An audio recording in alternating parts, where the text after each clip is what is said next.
Good evening, everybody, and welcome to this program at the Indian College of Hematology. I'll start by requesting the Dean of ICH, Dr. Tejinder Singh, to introduce us to ICH, its programs, and what the activities of ICH involve. Over to you, Dr. Tejinder Singh. Thank you, Dr. Vikram, and good evening, everybody. I am pleased to inaugurate the first academic activity of Indian College of Hematology. Indian College of Hematology is the academic wing of Indian Society of Hematology. And today's webinar is on advances in the management of AML. And this is the first activity of the calendar year 2022. Many more are going to follow, including 2 or 3 workshops during this year. I'm happy to welcome Dr. John Dean Persian from Washington University, Dr. Sylvie Freeman from Birmingham, UK, Dr. Pinkal Desai from Cornell University, and all the delegates who are participating in this program. I'm sure that all residents and postgraduates of hematology, clinical oncology, and hematopathology, they will benefit immensely from this advances in management of acute myeloid leukemia.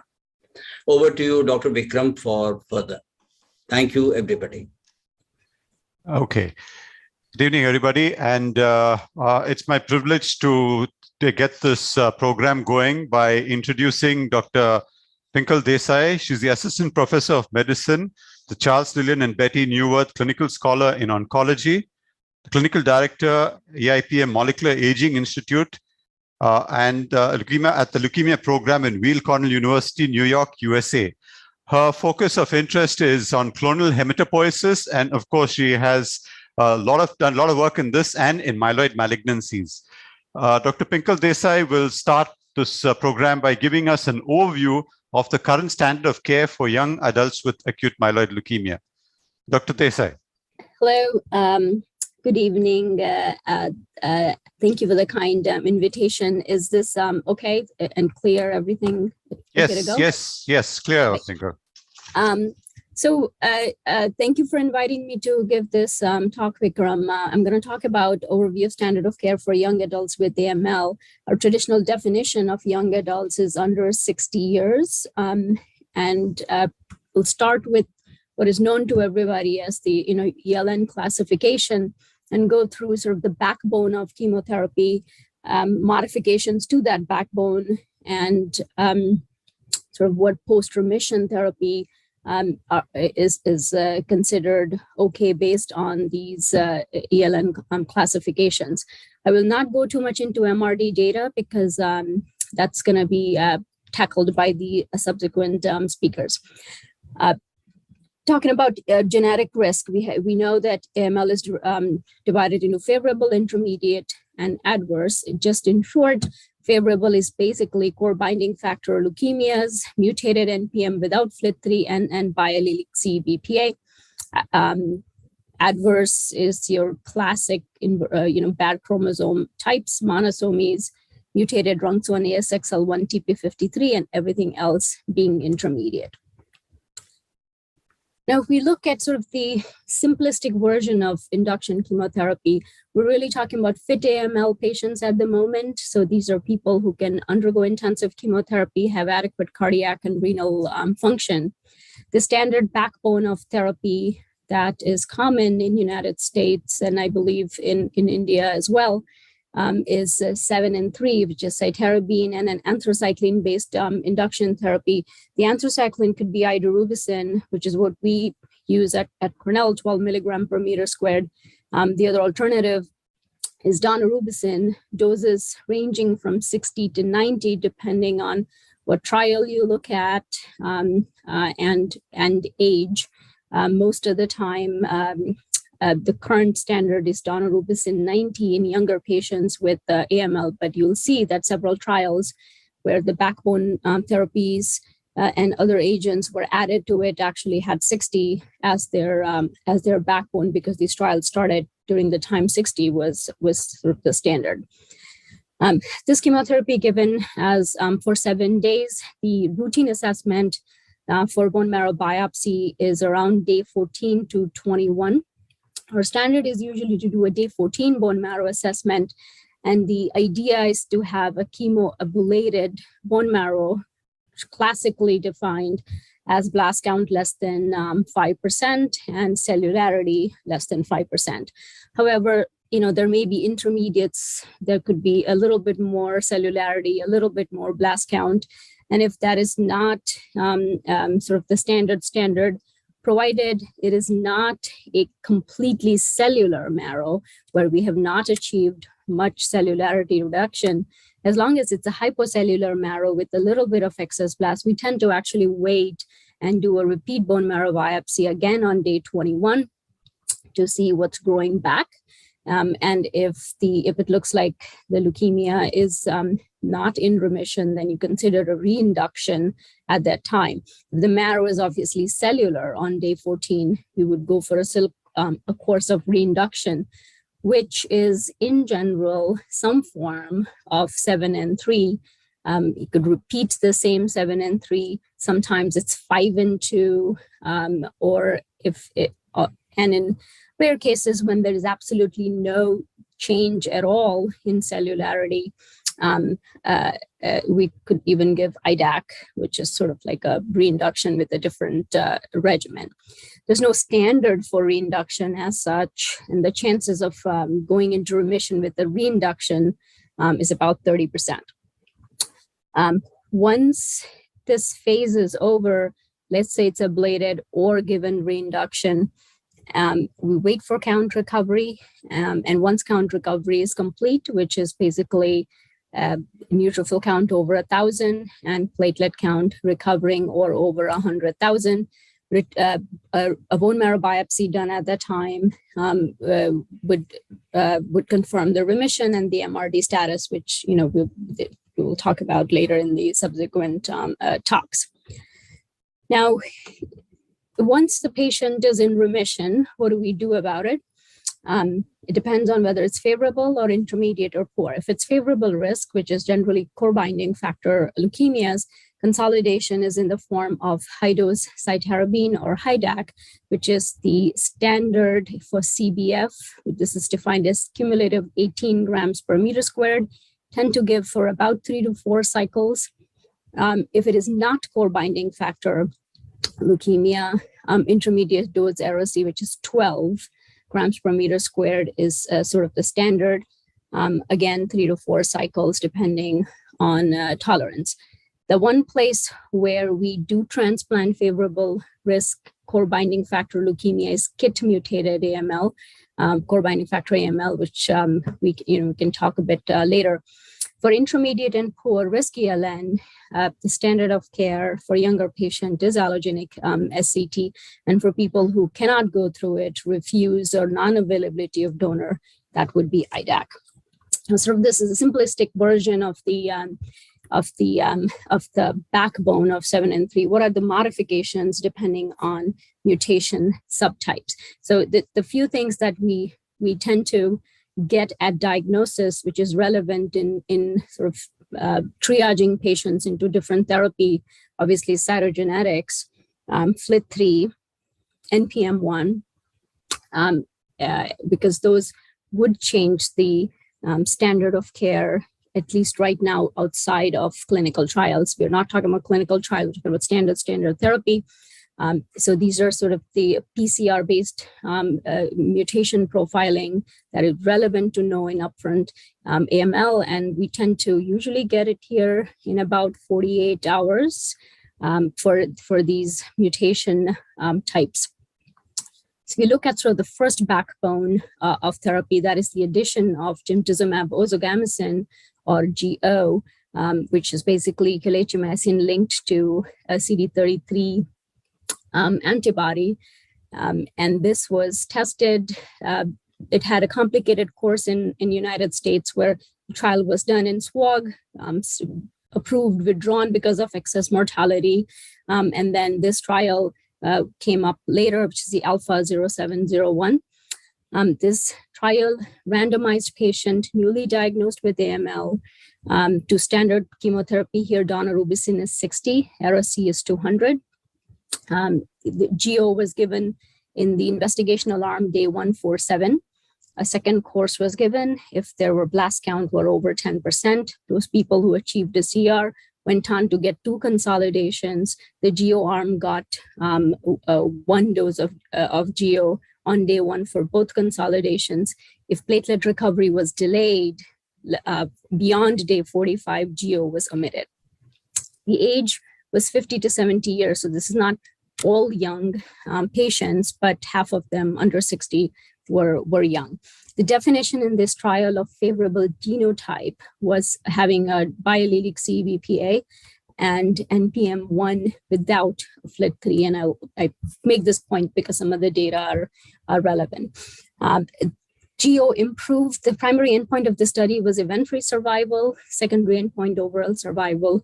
Both endpoints were met by the addition of GO. This is the event-free survival curves, as you see, compared to control. We're looking at better EFS. But the more sort of relevant issue about here is which subgroups do you really add GO to? So if you look at these forest plots and concentrate on the less than 60, since we're talking about young adults, there seem to be some advantage to it. The over 60 got more advantage than less than 60. Now, one of the points about this trial was that patients were allowed to go to stem cell transplant, but in reality, if you follow the way the patients fell, there were only about 14 patients out of the 200 people randomized that went on to get an SCT. So this is truly like a more not SCT population that was there. And if you look at cytogenetics, favorable or intermediate cytogenetics, there was definitely advantage to this. Unfavorable, there was not. So this is one subgroup. You would not add GO to 7 and 3 because this did not derive any benefit. If you look at the genotype of AML, non-favorable. So this is basically non-NPM1, non-double CBPA. There was advantage. Favorable, which is NPM1 without FLT3. There wasn't an advantage to this group. So again, that's one category where you might consider adding or consider other options. In US, we tend to go for clinical trials for these. Now, if you look at percentages or numbers, now the CR rates between the two arms were not different no matter what subgroup you look at, but the event-free survival was. Why would that be the case? Probably because the remission MRD was deeper, which would make sense why EFS or survival advantages were seen. But here's the 2-year event-free survival. That was the primary endpoint. For younger patients, 48 in GO versus 23%. Favorable, again, 47 versus 21. NPM1 mutated in the GO arm. Numerically, this was also significant, but NPM1 NPM1 without FLT3, this was not significant. 52 versus 19, but p-value was not significant.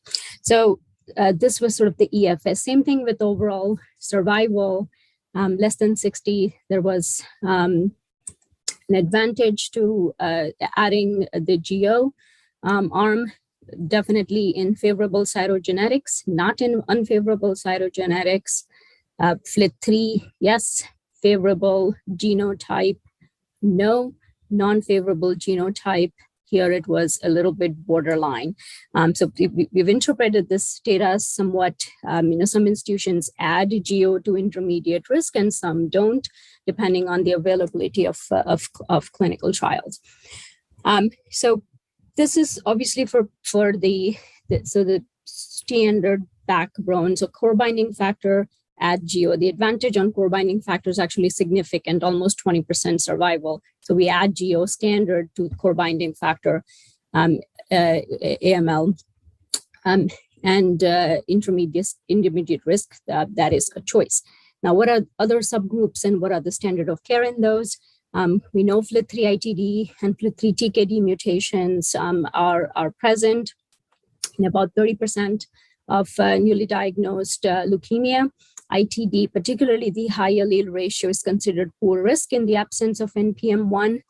TKD mutations are not so much high risk in newly diagnosed AML, particularly in the world of FLT3 inhibition, but it is still added to the backbone. Just briefly, there's different FLT3 inhibitors. The one that's approved in the United States at this moment for upfront is midostaurin, which is a type 1 FLT3 inhibitor, less potent. There are several clinical trials ongoing in the upfront setting, randomizing to midostaurin. Two of them are crenolanib and gilteritinib, both of which are being randomized head-to-head against midostaurin. The results of that trial are currently awaited. But if you look at what led to the midostaurin approval in US, that's the RATIFY study. Young patients 18 to 60, daunorubicin 60 milligram per meter squared, plus cytarabine, plus midostaurin 50 BID given day 8 through 21. Here, bone marrow biopsies were standardly done after day 21 and not day 14 because midostaurin was still ongoing until day 21. Standard was standard. Consolidation was given again with midostaurin day 8 through 21, up to 4 cycles. Maintenance given for 12 cycles. Maintenance was allowed after SCT as well, and also for patients who did not go for SCT. This trial took almost 10 years in the making. Midostaurin improved overall survival compared to placebo, 74 versus 25 months, and this led to its approval. If you look at all of these subgroups of TKD mutations, whether you're talking about TKD, ITD low, ATD high, they behaved like they were supposed to behave. TKDs did better than ITD low, and the worst were the ITD high, but each subgroup midostaurin improved survival. So it met all of its primary and secondary endpoints, and this led to the approval.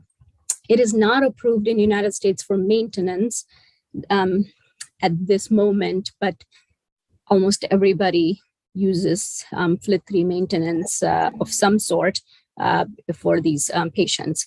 I won't go into details of the current phase 3 trials, but there are nuances to it. Crenolanib and gilteritinib are being utilized in this setting. Now, how about the other drug that is approved in frontline setting for younger patients too? Although this trial actually happened, as you see, in 60 to 75 years, the label expanded to younger patients as well. Liposomal daunorubicin and cytarabine, or CPX351, the phase 3 trial randomized patients to either CPX versus standard 7 and 3. FLT3 inhibition was not given on this trial. These were all high-risk secondary AMLs, therapy-related, prior history of MDS, CMML, or de novo AML with an MDS karyotype, which is our classic deletion 7s and monosomies. Induction consolidation was given in the standard fashion. CPX is given day 1, 3, and 5. Again, this was approved because of survival advantage, CPX over 7 and 3, 9 versus 5 months. CR/CRI rates were superior in the CPX arm. HSCT transplant rates were higher. Death in less than 30 and less than 60 were superior. And all of this led to its approval. In FLT3 mutations, because this is one place we don't know what to do, if you have FLT3 mutation and a secondary leukemia, do you give CPX or 7 and 3 plus midostaurin? Here, it seemed like, at least compared to 7 and 3, CPX tended to do a bit better. For the FLT3 mutation, CR rates were higher, transplants rates were higher, and survival was higher. But again, this was not compared to 7 and 3 plus midostaurin. And we tend to sort of look at what the biology of the disease might be. FLT3 ITD high, perhaps FLT3 inhibition is better, but if you have a TKD or an ITD low and a secondary AML, this is an option if it's available, Vyxeos. Again, transplant rates were higher. So one of the things that was interesting about CPX is that a landmark analysis done at the time of transplant for people who went into CR, CPX tended to have a higher survival post-transplant compared to 7 and 3. And again, it could be possible that this is because of a deeper remission or a higher MRD clearance rate, which led to better transplant outcomes. Now, I just want to quickly mention venetoclax. This is not relevant in younger patients who are fit, but if you do have somebody who is unfit, has a bad cardiac function, you can give anthracycline-based therapy. This is an option. Venetoclax is a BCL2 inhibitor. It is synergistic with HMA. The phase 3 VIAL study, which was actually a randomized trial for older patients not fit for chemotherapy, it led to survival advantage in addition to azacitidine. And that led to its approval. So this is one regimen that you could consider in younger patients if they are not fit to receive chemotherapy because of heart issues and things like that. The other biological subgroup that this may be relevant to is if you do have a younger MDS patient that transformed to leukemia and has a TP53 mutation. This is one place in the US we are digressing from our standard and perhaps treating these TP53 mutations almost like a new biological subgroup where chemotherapy tends to work less, and we tend to use venetoclax-based induction therapies, or at least there are trials ongoing to involve these patients into it. So that's one place where we may digress from sort of the backbone of intensive chemotherapy in younger patients. Now, once you do go into remission and you're considering transplant, but the transplant's not available, one option is maintenance. Again, this is a little bit of older patient type, but since it is, in theory, the trial enrolled more than 55 years patients, you have this little subgroup of younger patients that if they are ineligible for HSCT could qualify for oral azacitidine. This was maintenance therapy after completing consolidation. People who went to HSCT are not in this group, only people who could not go to HSCT. Once all of that was done, patients were randomized to oral azacitidine for 14 days out of a 28-day cycle versus placebo. And if the drug was continued until death, withdrawal, or relapse. And again, this was approved in the United States as standard because of survival advantage to oral azacitidine, 24 months versus 14.8 months median survival. The most subgroups favored maintenance, except for those people who perhaps got 3 consolidation cycles because they probably had better MRD clearance, and oral azacitidine may not be relevant in that subgroup. But everything else, the prior history of MDS, cytogenetic risks, MRD status, again, positive benefited more, MRD negative benefited less. The relevant point about this trial is that the conversion to MRD happened over time, and 37 patients on the oral azacitidine converted to an MRD negative status on trial versus 19% on placebo, so that the continued use of the drug was relevant. This was also something that worked in both FLT3 and NPM1 mutated AML. As you see over here, this is independent analysis. Not what we knew was true. NPM1 is favorable, FLT3 is not, but oral AZA significantly improved overall survival in both of these cohorts. And that kind of, the reason I brought this up a little bit was that in people who are younger, over 55, but under 60, you do have a maintenance option in FLT3 for both oral AZA and midostaurin. There is no standard as such in the United States. And we are just strictly data speaking, this has demonstrated overall survival, and FLT3 inhibition so far has not. There's obviously a lot of trials ongoing. So people use it a little bit, sometimes FLT3, sometimes oral AZA, gut feeling, biology, high FLT3, ITD may be used, FLT3 maintenance, but this is where we don't know where patients would fall. So giving sort of an overview of what younger patients with AML are being treated with, obviously assessment of comorbidities, performance status, prior exposure to chemo and radiation is all needed. Comprehensive profiling, we talked about that. Cytogenetics and molecular analysis is relevant. Upfront, FLT3 and NPM1 is good to know because that might change the outcome. TP53, if that's available, that could change as well. We sometimes use TP53 IHC on the bone marrow, which correlates to mutation status if we are in a sort of rush or we have a if we suspect that this patient does have a high TP53 chance, and that might turf the patient to a different sort of therapy. Patients eligible for intensive chemotherapy, good cardiac function, core binding factor AML. Standard of care is intensive chemo plus GO. GO, if you follow the alpha trial, was given 3 doses, day 1, 3, and 7. There are some other ways to sort of give it. Sometimes you give just 1 with 7 and 3 if you're not sure about tolerance, and then give 2 more in consolidation. But the standard alpha trial was intensive chemo plus GO. If you have a FLT3 mutation, intensive chemo plus FLT3 inhibitor. Non-FLT3 can give intensive chemo or intensive chemo plus GO. Therapy-related AML or with myelodysplasia-related changes, CPX351 is standard over 7 and 3. And then once this is done, a transplant, as we discussed, depending on the status, core binding factor is not transplanted except for c-KIT mutated H21 translocation. In version 16 and c-KIT, we don't transplant, but 821 with c-KIT tends to do really poorly, and we tend to transplant those patients. The rest, most of them do end up getting transplant.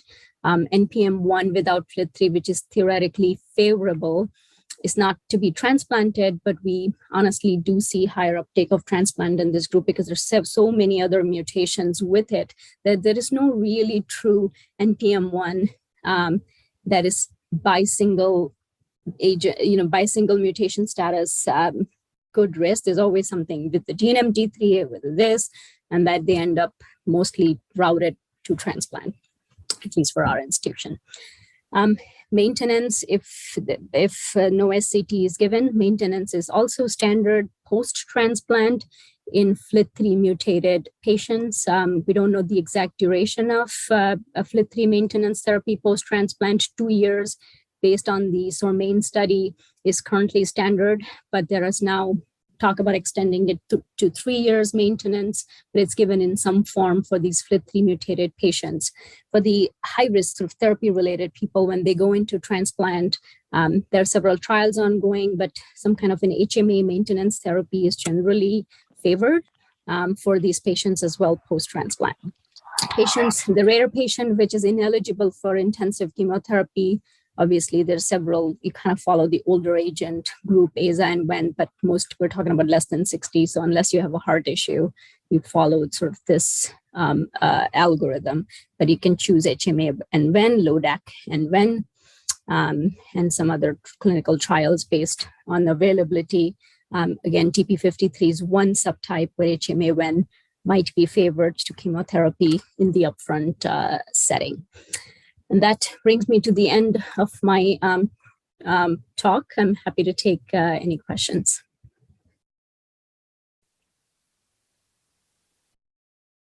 Thank you, Dr. Pinkel. So I'll just take some questions. One is, I'll just address a few issues because we do have a fair amount of time with us. One is, if I understand right, that means 7.3 is still your standard of care induction for all patients with AML. I'm just trying to understand that there are centers that use FLAG-IDA or more intensive induction in AML. Where would you place that?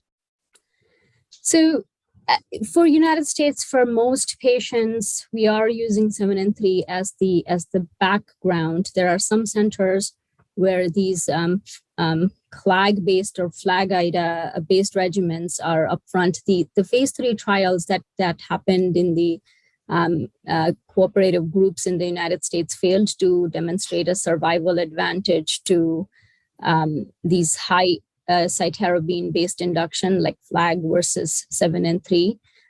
So that is not considered standard for us. I know that centers like MD Anderson use that as their sort of standard, particularly in core binding factor. But because none of the cooperative groups yet have shown survival advantage to a higher intensity chemotherapy than 7 and 3, we tend to not use it. And most of the clinical trials that are happening in the United States also use the standard 7 and 3 backbone. Some data coming out of looking at FLAG-IDA core binding factor leukemia looks pretty promising with GO. But again, I think that the 7 and 3 and GO also has shown survival advantage over 7 and 3. And since the backbone of 7 and 3 versus a HiDAC based regimen is not considered, it's considered equal. I think the uptake in the general United States has been lower on using these. So we tend to still favor 7 and 3. Okay, so that brings me to the next question is, it looks like the only thing that you really make a difference for is the TP53 mutations, where even in a young adult, you would go with aza-ven. And based on the recent literature with aza-ven, with many of the phase 2 studies, there's a big move in India where many patients are actually starting with aza-ven, and the definition of what is poor or unfit is rather loose. We do have patients presenting much later and who are a little sicker. What is your caution about, or if you have any concern about taking a young adult, with very easily to an aza-ven induction based on very soft criteria of being unfit? And just to give me an example of what you would consider unfit in a young adult in your practice who you may not give 7-3. Yeah, so if you look at the ASH, so I had I was part of the ASH guidelines on considering what is fitness, and we weren't able to define what's fitness. It's so even the classic sort of FDA, US FDA criteria for unfitness is based on the Ferrara classification, which is based on organ toxicity. So you have EF, creatinine clearance, that is over 3. I mean, a creatinine, serum creatinine over 3. That's, I think, in the classic form is considered unfit. So someone who comes in with obviously an EF that is low and cannot handle anthracycline is clearly unfit.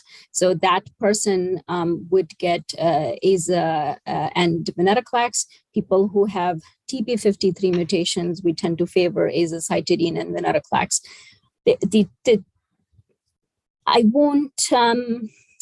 There is this movement that is happening that says, could venetoclax-based therapies be used in the fit patients? And we don't have data yet to really sort of replace what is the standard backbone of 7 and 3 that has decades of data, survival advantage, post-transplant data.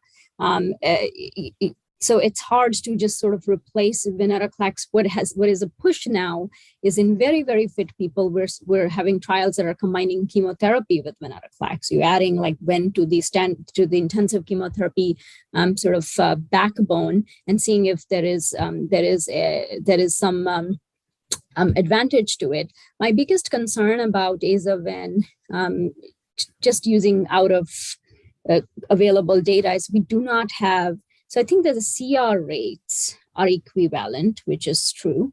MRD clearance in certain subgroups are equal or better to aza-ven, like TP53. But we don't have standard, like, for example, somebody who's NPM1 mutated, we don't have data that the MRD clearance with 7 and 3 with aza-ven is as good as getting a standard induction chemotherapy. And we absolutely do not have post-transplant outcomes after aza-ven induction. And some of these data are being gleaned out of patients. But that's why my bias is unless out of a clinical trial, we're a bit it's a bit too soon to replace 7 and 3. I thank you so much. So I just want, because I'm putting out these questions because these are often things that are thrown over here. So often the statement is that if you get MRD negative after 2-3 cycles of when and you take for transplant, is it different from getting MRD negative with 7-3? Clearly, we don't have the answers, and we need studies to take us through those answers. So we have a question from the chat box. One is post 3-7. This is also an area of confusion. Do you use standardly, again, sorry to put you on the spot because it's trying to get a sense of what is used in the US routinely versus what we do. Do you use intermediate dose cytosine or high dose cytosine routinely for consultation? And for most parts, all these questions are related to young adults. Right. So our standard is intermediate dose. The only place intermediate dose being 12 gram per meter squared. High dose, which is 18 grams per meter squared, is what we define as high dose of cytarabine. The only place this is relevant is core binding factor leukemia, because these leukemias, as we know, are extremely sensitive to high dose cytarabine and have better survival with HiDAC. So HiDAC is only used in core binding factor leukemia. Otherwise, the standard is intermediate dose. And 12 is our intermediate dose, but there are clearly people who may not even handle the 12. So then you can go down to 8, 9, that kind of thing. Sure. Thanks so much. Another question is, again, you kind of addressed it in your talk. Ashwin Nair asked, do you use oral azacitidine in your practice routinely for maintenance? And I think you addressed the question. You said midazolam is not approved for maintenance in the US, but if you were to have the option of both, which one would you choose in a FLT3 ITD positive patient? So most of our FLT3 ITD patients are going to transplant. So the maintenance therapy, oral AZA maintenance, is something that is only relevant to people who are not transplanted. So if they're transplanted, FLT3 maintenance post-transplant is standard. Oral azacitidine is not standard or used in post-transplant maintenance setting. For people who don't go to transplant, you have an option of FLT3 maintenance or oral AZA maintenance. And usually my thought is, if you have somebody, and this oral azacitidine was just approved in the United States last year, so we're still gathering our thoughts on who should we do with this versus that. If somebody has a FLT3 ITD high allele and does not go to transplant, I would favor using a FLT3 inhibitor because their biology is very driven by a FLT3 mutation. But in theory, if somebody has a FLT3 ITD low or a TKD, oral AZA has shown survival advantage. So that's where I think there is a little bit of a thing, and there might be even approval issues to FLT3, and we would then use oral azacitidine maintenance. Thanks so much. Archit has 3 questions. I'm going to put them all together and kind of wrap it up. So, there are a few more coming up. One, is there a role for GCSF in AML induction? Second, he asks, is there a role for granulocyte infusions in febrile neutropenia? Because we do have a lot of multi-drug resistance organisms, and we do face challenges with that. So could you take those 2 questions, please? And also he asks, what would you do if by chance you do have a patient with fungal pneumonia up front or suspect fungal pneumonia at presentation? Okay, so for patients, so GCSF, yes, that is absolutely a role for GCSF. So we don't use it standard on everybody, but anyone who is ablated after day 14. So we're confident that we've ablated their bone marrow biopsy and they have a bacteremia. Our ASCO guidelines recommend GCSF, and we use it standardly in those patients. If someone does not have an infection, is flying through the induction, we do not use GCSF as standard. But it's important to have the day 14 ablated. So if somebody gets septic on day 9 or 10, we don't know their bone marrow status unless that person's heading to ICU and about to die, then you give GCSF no matter what, because you have to survive that episode. But for the most part, if they're on the floor with the bacteremia, you want to wait till day 14, make sure that it is empty before you give GCSF. Thanks. Keep going. Yeah. The other question was on granulocytes and fungal pneumonia infusion. Yeah. So we don't use granulocyte infusions as standard therapy because there's a ton of toxicity to granulocyte infusions. There's a difference between granulocyte infusions when they're given from steroid stimulated versus GCSF stimulated donors. And the trials at least were negative here in terms of getting survival advantage to granulocyte infusions. There was a recent phase 2 study of looking at progenitor cells that did show reduction in infections actually by almost 60% when it was infused prophylactically in people after completing 7 and 3. But that was a phase 2 data. It was a randomized phase 2 data. So that's different because it's more a progenitor cell. So it kind of makes mature cells as it goes versus a mature neutrophil that is being transfused, which has lots of issues with activated neutrophils causing havoc in the system, and also the problems with their duration's short, like they don't stay in circulation long enough. So that's our standard. We don't use it for anything. If somebody does have a suspected fungal infections at upfront, so if they don't have it, we use posaconazole prophylaxis standard in anybody who's going through 7 and 3 to prevent fungal infections.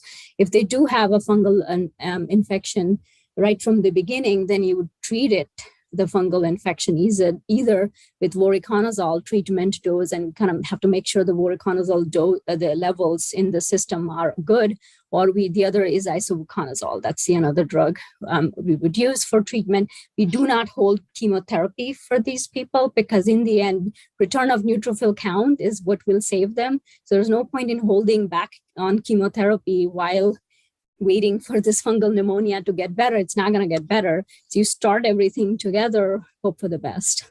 Thanks. Another quick question is, now with all these agents, IDH1, IDH2 inhibitors, midostaurin, and also the decision of Azaven, you talked about IHC. In your center, for example, in Weill Cornell, what's the turnaround to get your molecular markers, and how long would you wait on a patient to start induction therapy? And would you use IDH1, IDH2 inhibitors if they're available, just to get a sense of how long you would wait for your markers before you start therapy to make the right decisions? So at Cornell, what we tend to do, cytogenetics obviously are reported within 48 hours. The FLT3, IDH, and NPM1, we have PCRs for all three of them. So we order it routinely on everybody. So we have the status within 48 hours. So we know whether they have IDH, FLT3, or NPM1. Right now, the standard for IDH1 is we're not going for younger patients. We're not going through, we're not adding IDH inhibitor standardly. There are trials ongoing, for that, but we don't use IDH plus 7 and 3, if that's the question being asked. IDH, we just would use standard induction therapy for IDH. FLT3, obviously you need FLT3 inhibitors. The only caveat on FLT3 is if someone comes with 100,000 white cell count, we don't obviously wait. If you give Hydrea to bring the white cell count down, but if someone is really getting there where they have lung infiltration about to be intubated, you just start 7 and 3 and then add the backbone later on, because FLT3 midostaurin doesn't begin until day 8. So you can start 7 and 3 anyways to save the patient. And then if they end up being FLT3 positive, you're going to add the FLT3 in the back. If you end up being FLT3 negative, GO in theory starts day 1, but you can always skip that dose and add it at the back end. And the point of starting emergency chemotherapy is they're about to go into ICU and die. So we don't care about GO at that time. You just want to bring the white cell count down and cytoreduce as fast as you can. Okay. So we do have 5 minutes more, so I hope you don't mind taking some more questions. We're just trying to understand. So in terms of IDH1, IDH2 inhibitors, did I get it right that you don't routinely use it? Young patients, we do not use it for, we do not combine it with 7 and 3. Okay. The older patients, it's a different story where you have a choice of doing Azaven versus Aza plus IDH inhibitors. But in general, we tend to still use AZA when in that situation. If you look at venetoclax data, they tend to do good in the IDH mutated as well. But that's different. Thank you. There's another question by Pujita asking, I'm not sure what she means. I think it's meant, she asked if there's a maintenance strategy post-transplant and co-binding factor positive leukemias. I presume those are the c-KIT positive. Is there any role for maintenance therapy in them? But you said, you already mentioned that oral AZA, there's no real data post-transplant for maintenance post-transplant. So we do not use maintenance therapy for the core binding factors c-KIT mutated that go into transplant. So it's just standard HSCT surveillance, but no maintenance. Sure. So Kannan asks, in an AML, elderly AML FLT3 ITD positive, will you use add midazolam to ven AZA upfront, even though he knows the data is not available? He says that specifically as well. So AZA ven data for FLT3, the status is they do go into remission, but they don't retain remission. So there's the duration of remission is slower in FLT3 patients. There are phase 2 data available for the triplet of AZA, ven plus gilteritinib that showed about a 90% CR rate, and at least in the short follow-up, seemed like it was doing okay. So if we don't have a clinical trial, we actually do tend to use off-label triplet. You do? That's good to know. Okay. So it's a confession, I guess. Okay. So just one or two quick questions. Akansha Garg asked, role, I mean, it's an older concept, but is it still viable, adding dasatinib with 7-3 in co-binding factor leukemias? Yeah, no, I think that has fell out of favor, particularly with the addition of the gemtuzumab with the 7 and 3, which has shown to have survival advantage in core binding factor leukemia. Dasatinib has fell out of favor, and we just use GEO. Okay, so one or two last questions before we close. We just about got a minute. Nidhi Jain asks, in which NPM1 muted AML without FLT3 would you consider HSCT and CR1? So that is the category which I was talking about, that there is it's very difficult to really define what is favorable NPM1, because we know that NPM1 definitely NPM1 with DNMT3A mutation, we transplant. Those outcomes have been poor in NPM1 mutation. We never see a really classic NPM1 mutation that is by itself. So the subsets of IDH with NPM1, NPM1 with DNMT3A, we tend to actually transplant, particularly IDH2 plus NPM1 and DNMT3A plus NPM1.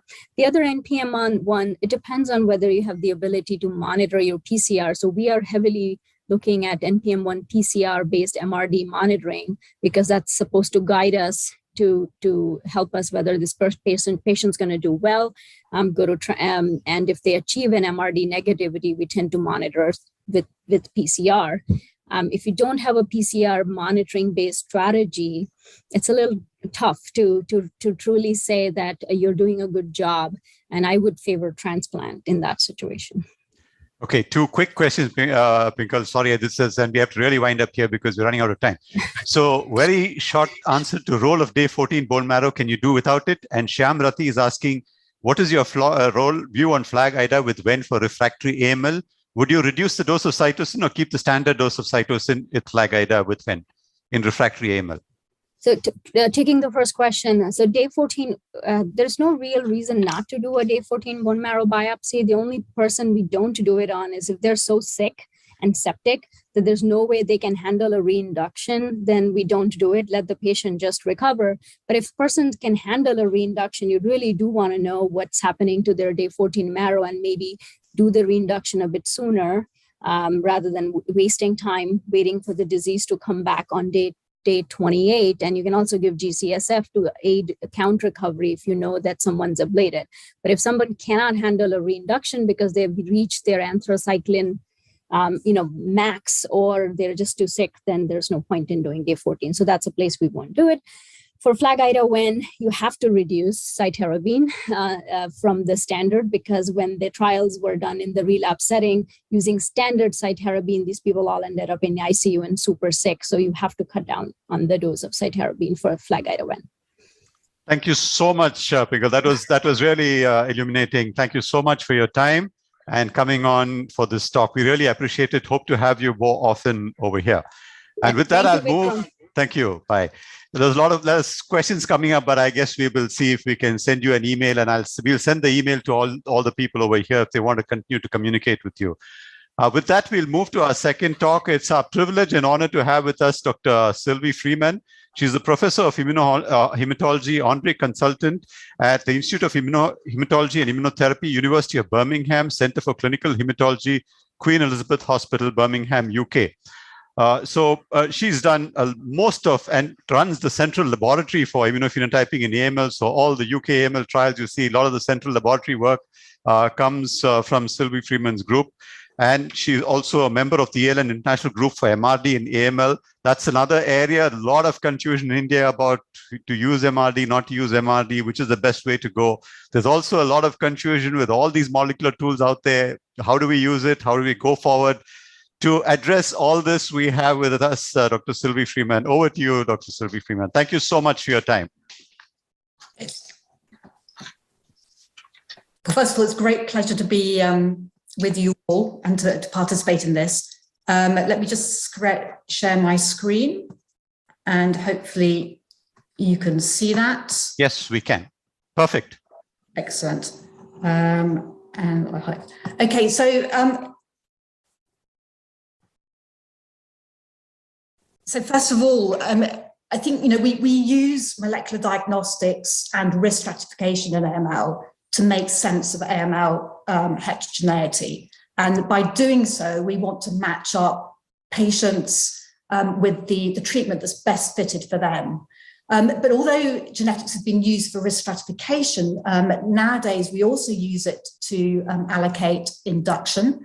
So for example, gemtuzumab, mainly for core binding factor AML patients, midostaurin upfront for induction for FLT3 mutated patients, and CPX for AML with mild dysplasia related to changes.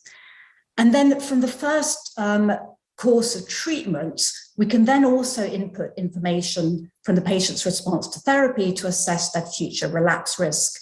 And that, as you know, measurable residual disease assay provide a more sensitive and specific measure of response than has been allowed up to now by morphology. So talking first about genetic risk classification, most people will be, of course, familiar with the ELN risk classification, which integrated specific molecular results, including NPM1 mutations and FLT3 mutations, to the very well-established cytogenetic risk classification first brought out by David Grimwade.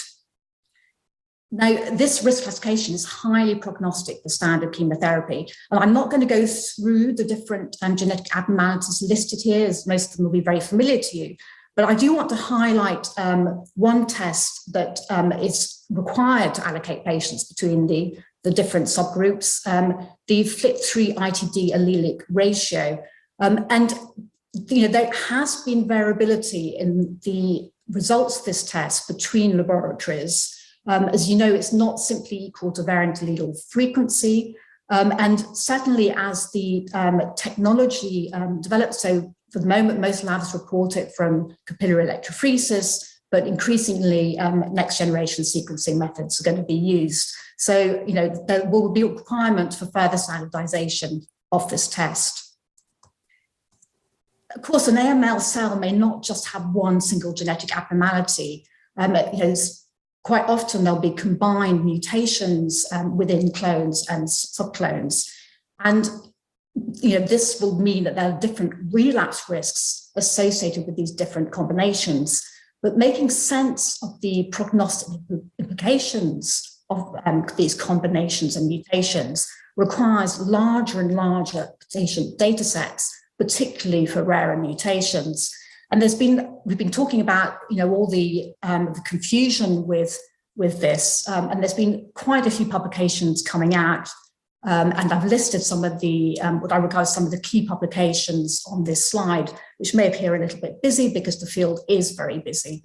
And all these data will probably input to how we improve our genetic risk classification. And this will be including not just single or combined molecular predictors, but subclonal heterogeneity. So the first one's been mentioned about in the previous talk, and that is triple hit AML, which is the FLT3-ITD, NPM1, and DNMT3 mutations, and these may be associated with a particularly adverse outcome. Secondary risk AML mutations, some types will define a molecular subgroup, and that was presented at EHA last year from a cohort of 2,000 patients. The French have shown that for the older patients, those with greater than 60, relatively few genetic abnormalities can be grouped together to very well stratify patients' outcome after standard chemotherapy, as you can see from the outcome curves on the right. And then there's been some very large studies looking at what's called clonal architecture, which basically means it's a relative VAF variant allele frequencies and mutations in combinations by American and by the German groups, and the latter using machine learning. And from the German data, it talks about IDH2 mutations. It looks as though one mutation, the R140, actually has a better prognosis than the R172. So I'm now going to turn to the how MRD can be used, on top of all this information to help inform treatment decisions. I think the first way that MRD can be used is by MRD persistence during or after treatment. That will identify patients who have a suboptimal response to treatment. The next way in which it can be used is before a potential allogeneic transplant to give an idea of the leukemia load before that transplant and inform transplant decisions. And then the third is to define MRD relapse by continued monitoring of patients, after treatment, off treatment, and that can include after transplant. And the rationale for this is to enable early intervention and hopefully improve a patient's outcome. And as you can see from the graph below, different MRD assays have different sensitivities, but it's very important to say that even the most sensitive MRD assay, the qPCR assay, MRD negativity does not mean eradication of leukemia. So we have a very strong evidence base for MRD as an independent prognostic factor. And this evidence base is shown on this slide, and data contributed by different assays and at different time points during the standard treatment pathway. And this evidence base has been brought together by recent meta-analyses. And the most recent showed that the benefit from being MRD negative at any point after chemotherapy translated into a hazard ratio of 0.36 for overall survival. Now, although the data contributed to this evidence base has been from different types of MRD assays, I will point out that flow MRD contributed the majority of that data, and then it was qPCR. And that's not really surprising, since these two assays have been most in use in clinical labs and most validated. So the prognostic advantage of MRD negativity is apparent, right after the first course of treatment. And in our NCRI ML17 trial, over a very large number of younger adults, patients who are negative by flow MRD had an 5-year overall survival of 70%. They weren't classified as poor risk. And that was compared to MRD positivity, which gave a similar outcome to patients who were refractory, classified as partial remission. And the prognostic benefit from being MRD negative was also apparent even if patients are refractory by morphology. And that's been shown by us and other groups as well. So we have an evidence base for MRD, and we also have guidance on MRD implementation. And the first consensus recommendations were issued by the ELN in 2018, and these have been updated at the end of last year. And these guidelines are there to help the community for technical and both clinical implementation difficulties. So looking at the MRD assays that we've got in our toolbox, the first one is real-time quantitative reverse transcriptase PCR, and this uses RNA, and it is suitable for AMLs with genetic fusions and with large insertions, mutations, as in NPM1 mutated AML. And the results you get back from it is basically a ratio, sometimes expressed as a percentage, and that ratios of target copies over the housekeeper gene, which is now sort of able. Flow cytometry, you require fresh leukocytes for that, and that's, as you all know, you can apply it to most AMLs, and the result is expressed as a percentage of leukocytes. Now, still requiring further validation for more widespread use are the next generation sequencing-based assays, including those which are being developed for FLT3-ITD mutations. Again, these could potentially be applied to most AMLs, and the format of the result is a percentage variant allele frequency. And I'd just like to point out that a 0.1% variant allele frequency is equivalent to 0.2% or more cells of leukocytes. And then finally, we have digital PCR, most commonly droplet digital PCR, and that's been used mainly for IDH mutations and FLT3-TKD mutations. And one of the issues with this is you do need to develop patient unique assays, so they're not so suitable for high throughput. Now, interpretation of MRD assays can cause some confusion. What do we mean by MRD negative? An MRD negative can mean that you get a result which is below the assay detection limit, or it means it's below the threshold linked to clinical risk.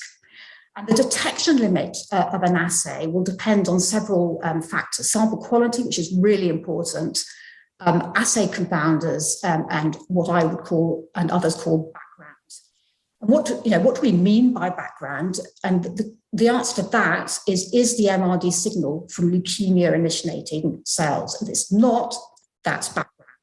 But background can be divided into two things. You can talk about technical background and biological background. All assays have technical background with all the different problems that come from doing things in the laboratory. But the biological background will depend on the platform used. For example, for qPCR, you may detect your signal, your fusion signal, but that signal may come from differentiated cells which don't have leukemia-initiating potential. Flow cytometry, there may be an aberrant in the phenotype, which actually reflects a dysplastic or stressed hematopoietic cell rather than leukemic initiating cells. And NGS mutation panels, the biological background may be from clonal hematopoietic mutations. So to interpret the MRD assays, the next question is, which level means that we should consider further or different treatment in the context of the information from the genetics and the other patient risk factors. And the recommendations that have been put forward in the ELN have had to take into account the current limitations of background validated assays and the current clinical evidence from trials, for example, after induction chemotherapy. So for flow cytometry, the most validated threshold is 0.1% in younger adults across trials. And in PCR, it's 3 to 4 log reductions or less than 2%, which is equivalent to 2,000 transcripts per 10,000 able copies in the bone marrow. So these thresholds are what are recommended, but there should be caution with decentralized testing if you get methodological analytical variation, as this can reduce prognostic value. And there's also got to be caution when using MRD results when there's no published data for treatment guide decisions. So we use MRD a lot in the UK, but we know that some decisions are made on a patient-to-patient basis rather than depending on a published cohort. The ELN MRD assessment algorithm for different AML subtypes is summarized on this slide here. I will go into the detail of the different subtypes, but the point I want to make here straight away is that except for qPCR, bone marrow is recommended as the tissue, and that is because peripheral blood may have a high predictive value if MRD positive, but when MRD negative has a less certain negative predictive value. And that's also applies to the poor quality bone marrow, hemodilute bone marrow. So let's go on to specific AML subtypes. So first of all, the core binding factor AMLs. I'm just going to bring out some of the points that the updated recommendations are now making. So for core binding factor AMLs, MRD by qPCR, which amplifies the RNA transcripts once it's been reverse transcripted into cDNA. So after 2 cycles, positivity in the blood is prognostic, but in fact, about 50% of patients won't relapse because they'll be chemosensitive to further treatment. And therefore, it's not recommended the MRD result after 2 cycles should initiate treatment change. After consolidation, should recommend treatment change if there's less than a 3 to 4 log reduction. And that's based from several studies, including the MRC study and German study. And that is because there is a significant impact on survival from being MRD positive after consolidation. The other recommendation we have is that for 2 years, at least, unless obviously somebody relapses, in which case it could be longer, that there should be sequential monitoring for core binding factor AMLs, 4 to 6 weekly peripheral blood, or 2 to 3 monthly bone marrow. Now, you may remember that previously it was recommended every 3 months, but a recent study has shown that even if you have very good adherence to 3 monthly bone marrow monitoring, 74% of the relapses may actually occur within those 3 months. And therefore 2 monthly is needed. And the equivalent for that is to 4 to 6 weekly peripheral blood. However, most of the relapses in core binding factor AML will occur in the first 9 months. So moving on to NPM1 mutated AML, and there was a question, this again, the test that's recommended for this is PCR, quantitative PCR. And after 2 cycles, there are 2 studies which show that this was highly prognostic if MRD positive in the peripheral blood. The study from our group and the study from the French group. So in the UK, we will use this to risk stratified patients after course 2.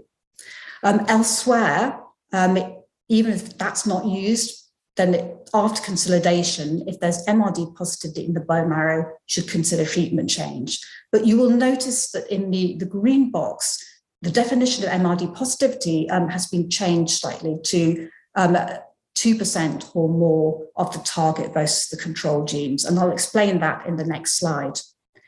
Sequentially, for 24 months, again, like the core binding factor, and again, that we recommend 4 to 6 weekly in the peripheral blood. Then we don't recommend if there's a change in treatment, there's stable or low-level PCR MRD. Now, let me explain this a little bit further. So in NPM1 mutated AML, what does PCR MRD positivity at the end of treatment mean? We've all experienced in core binding factor AML the low positive results, and a stable low positive result has not been recommended for a change of treatment. But there's now data for NPM1 that if you look at patients who have less than 2% MRD at the end of treatment, by the sediment plot you can see below, actually 50% of those don't progress without any further treatment. There's a higher risk that these low-level molecular MRDs will progress if they're FLT3 IgD positive or have less than a 4-log reduction. But in the other patients, low-level MRD positivity doesn't initiate relapse, and that may be me because, like I said before, this is biological background. So the positivity is from differentiator cells, or possibly, it's the immune system in action. So I'm next going to discuss a case of a patient who doesn't fall into either of these two categories. And she was a 53-year-old lady with de novo AML who had no dysplasia by morphology, and she had a normal karyotype. And the NGS panel showed that she only had an R172 IDH2 mutation. So she was classified as ELN intermediate risk. We potentially know now that the R172 mutation carries a higher risk of relapse. She received standard chemotherapy and was in complete remission after her first course, and there was a request for flow cytometric MRD monitoring from the post-course too, but the diagnostic sample had not been received. So by the ELN recommendations, this lady comes under the other AML subtypes MRD monitoring. And the ELN recommendations say that outside mutant NPM1 core binding factor, or APL, basically all the AMLs can be monitored by PCR. Patients should be monitored for MRD using flow. And I'll provide some of the rationale for that in a bit. The NGS MRD monitoring in these recommendations is stated as useful to refine prognosis in addition to flow cytometry. But to date, we don't have enough evidence to recommend NGS MRD as a standalone technique. So it was totally appropriate for this lady to be monitored by flow. For frontline chemotherapy, if the patient has MRD of at least 0.1% in their bone marrow, treatment should be considered to reduce relapse risk. Now, this lady didn't have a diagnostic sample, and you'll know your MRD terminology. So a leukemic aberrant immunophenotype means the abnormal immunophenotype, usually of the diagnostic leukemia, sometimes of the relapse leukemia. And the most sensitive and specific leukemic aberrant immunophenotypes for tracking MRD among normal regenerating bone marrows have to be in the immunophenotypic empty spaces of normal blasts. Now, the different from normal analysis also relies on those empty spaces and is defined by a set panel. So you can do MRD, flow MRD monitoring without knowing the diagnostic labe. But at diagnosis, 1 in 10 patients don't have an aberrant immunophenotype. So if you don't have your diagnostic immunophenotype and you report an MRD negative result, then you have to be aware that there may be up to 10% of false negatives. So that's the disadvantage of using a different from normal analysis alone without reference to diagnostic immunophenotype. Now you probably ask me at this point, well, why can't we use next generation sequencing MRD? It shows promise for tracking multiple mutations, gives information on genetic profiling and the risk for patients, potentially for targeted therapies in the future. We have made progress in establishing NGS MRD assays, and the updated recommendations from the ELN take this into account. It's recognized that there are 2 approaches. There's a panel approach that's used at diagnosis for standard diagnostics, or there's a targeted approach.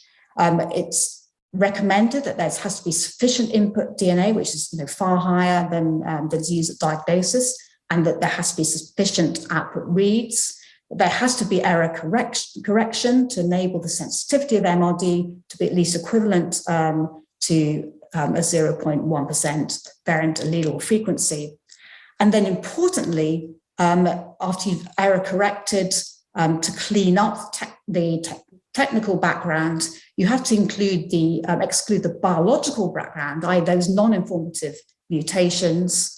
And those are germline mutations and chip mutations, which at least include GMT3 type 2 and ASXL1. And there has to be also caution reporting any emerging non-diagnostic mutations. And all this, when an assay is reported, the parameters have to be given. So for NGS MRD, there's been this ongoing question, which mutations are the most prognostic? If you're going to use it, what should you monitor? And there are mutations which are associated with a very high relapse risk, if detected, like FLT3 and RAS and NPM1. There are the mutations which also may be treatment targets, like FLT3 and IDH, NPM1 with venetoclax, and potentially in the future TP53. And then there's mutations that sort of fall in the grey box, including the mutation observed in this patient, the IDH2 mutation, that may be useful for relapse risk, but you have to be able to differentiate what's an oncogenic driver or a pre-leukemic mutation, basically CHIP versus CHOP.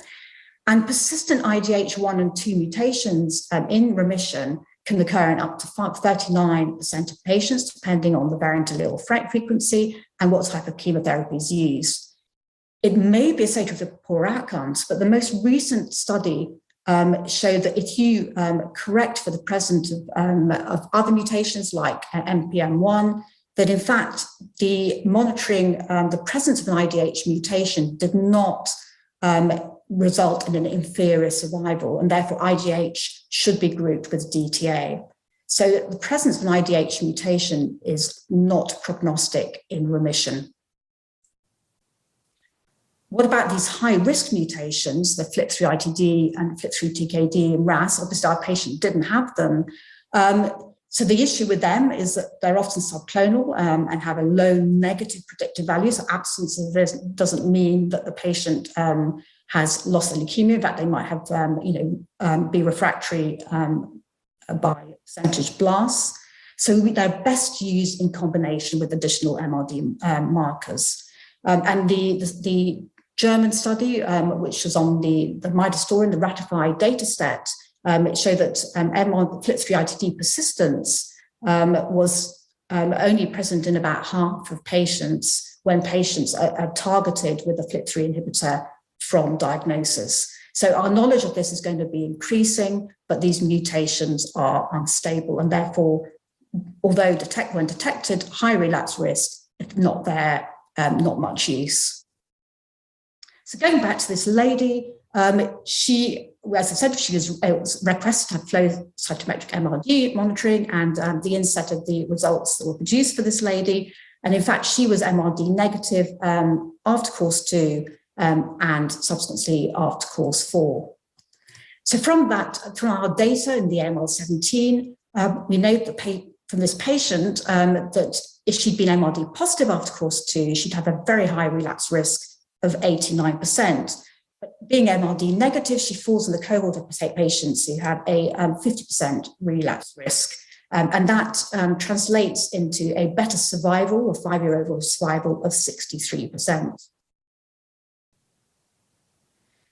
So from the result, we also know that, had she been MRD positive, that there have been 2 studies from the Italian and from the Hovon group that show that MRD-directed treatment improves the survival of the intermediate risk MRD positive patients to that what was previously observed for the intermediate MRD negative patients when these patients are directed to allogeneic stem cell transplant. But for MRD negative patients in both these studies, patients weren't directly directed to transplant and had the same overall favorable prognosis had been observed previously. For this lady, we could say, well, we know she's MRD negative after induction. Can that help us guide benefit from further consolidation courses? Should she have 3 or 4 consolidation courses? And our data from AML-17 showed that although the FLOMRD result was prognostic, as previously discussed, it wasn't predictive of benefit from 2 versus 1 consolidation courses. So patients benefited independently of their MRD status. And in fact, benefit was better predicted by genetic subtype. The conversation about oral AZA maintenance, this lady would be potentially suitable for oral AZA maintenance. So again, should her MRD status after course 2 influence the decision for maintenance? And the Quasar study shows that the pre-maintenance flow MRD status is prognostic of median survival, but actually median survival was significantly increased by a few months in both MRD negative and MRD positive patients at baseline. And for the MRD positive patients, that's possibly because some of those get converted to MRD negativity by the ongoing oral AZA maintenance. So with this lady, the MRD status doesn't really help the decisions for consolidation or maintenance. You could consider both. But in fact, she decided with the clinician not to go on to CR1 allo, although she still had a relapse risk of 50%. So she continued to have MRD 3 monthly, and unfortunately, 6 months after the end of treatment, she had MRD relapse, and she converted to MRD negativity. So which the MRD relapse is conversion MRD negativity to MRD positivity, independent of the MRD technology. So how could the MRD then inform allogeneic transplant management? And although an MRD positive result gives you a higher risk of relapse, actually this relapse risk varies from 30 to 60% across different studies. So, you know, we looked at this for patients who would receive reduced intensity treatment, reduced intensity conditioning, and we showed very similar results. The relapse risk of patients MRD positive before transplant was in fact not more than 50%. Although it should be noted that genetics may change this. So for example, FLT3-ITD mutation patients who are positive before transplant have a very high risk of relapse and a very poor survival, as shown on the right here. So the updated ELN recommendations is that pre-transplant MRD positivity should not be viewed as a contraindication to stem cell transplant. But with pre-transplant MRD positivity, you should consider measures to overcome the increased relapse risk, and that may include in younger patients myeloablative conditioning, and that's based on Chris Hourigan's results that were published in JCO in 2020, where they showed that MRD positivity, the prognostic effect was blunted by myeloablative conditioning.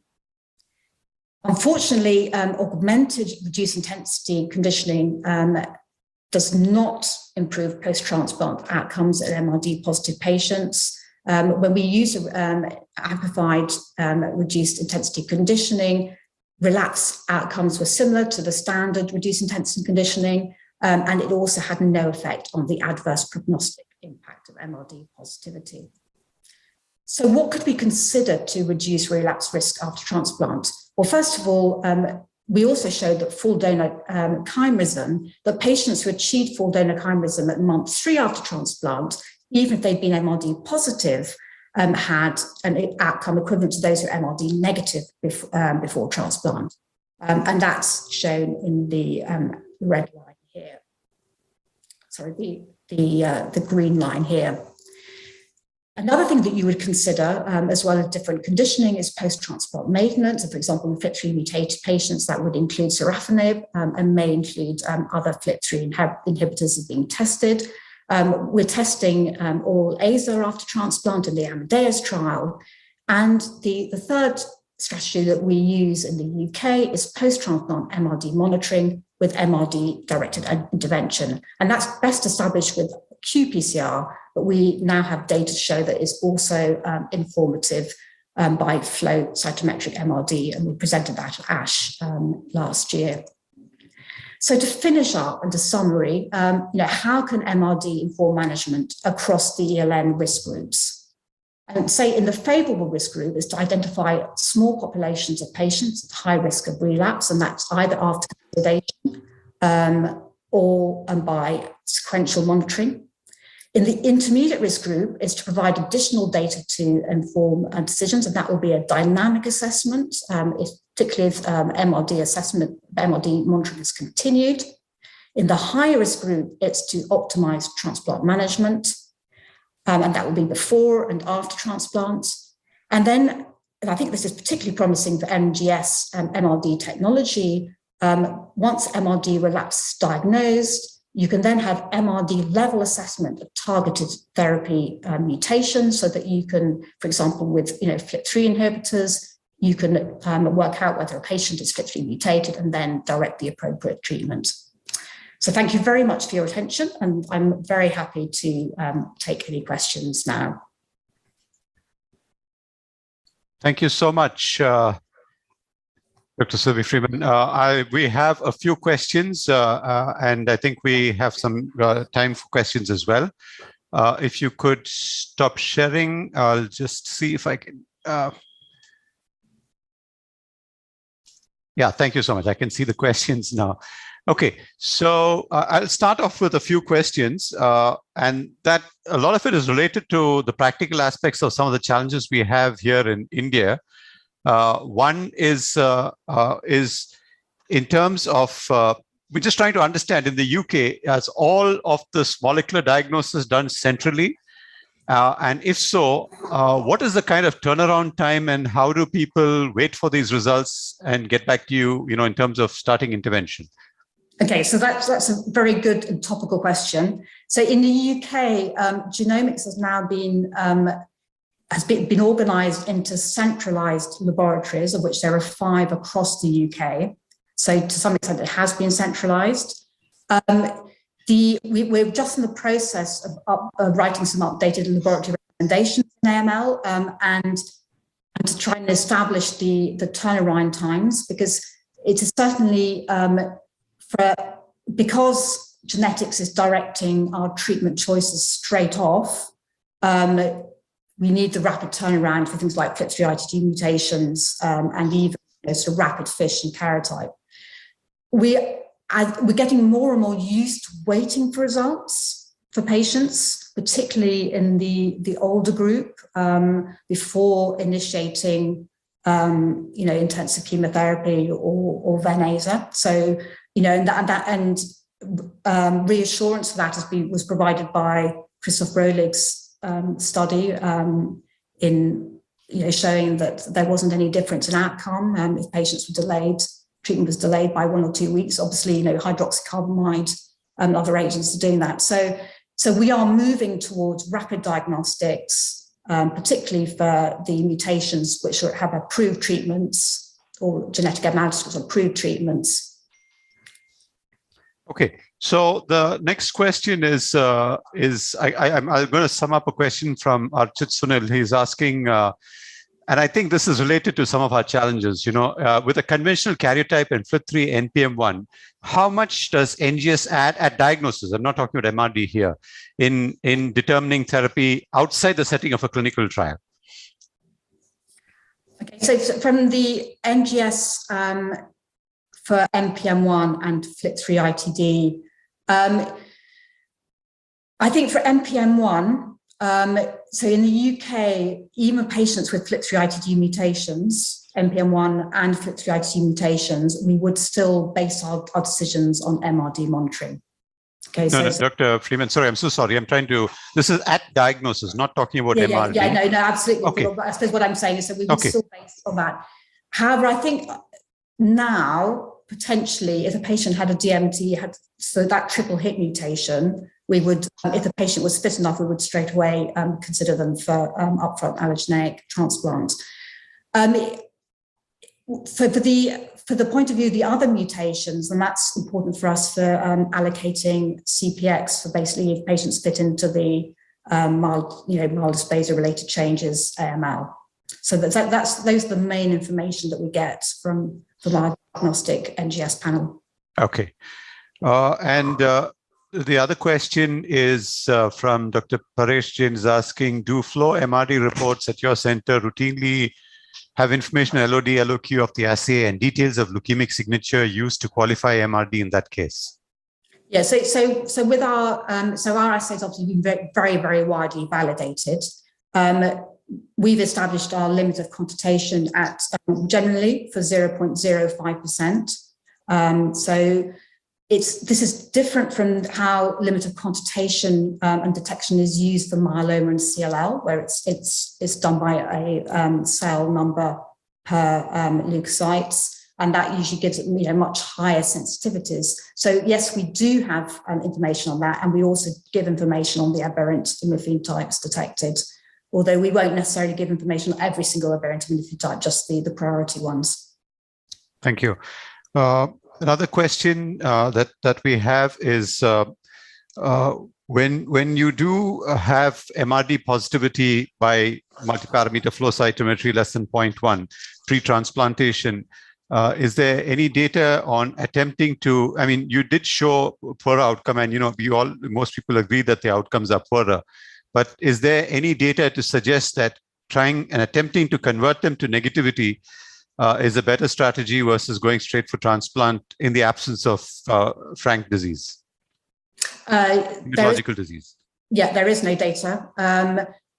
It's okay. So we have some data in older patients that show that potentially that if a patient, for example, is MRD positive after a first course, if they're sensitive to a second course, those are the ones who do best from transplant.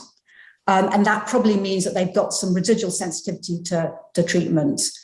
However, if you've got patients who've had 3 or 4 courses of chemotherapy and are still MRD positivity, there's no evidence of giving any additional similar treatment is going to help.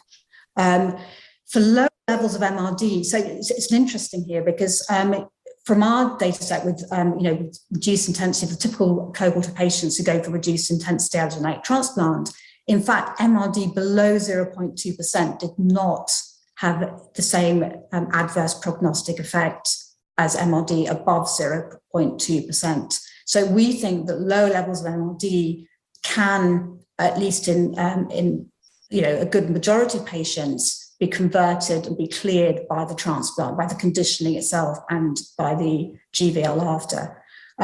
So at the moment, we can't recommend any additional treatment, but we do think that this needs testing. And my bias would be that if you are going to use any different treatment, it's got to be it's got to be something different to what you've already been using. Thank you. Last question. We recognize there's not much data on this, but just in case you're familiar with or heard of any data that suggests that post-transplant low-level MRD positive, is there any role of working around with tapering immunosuppression, adding maintenance that has shown to make any difference? I mean, we're talking about low-level disease positivity on MRD post-transplant.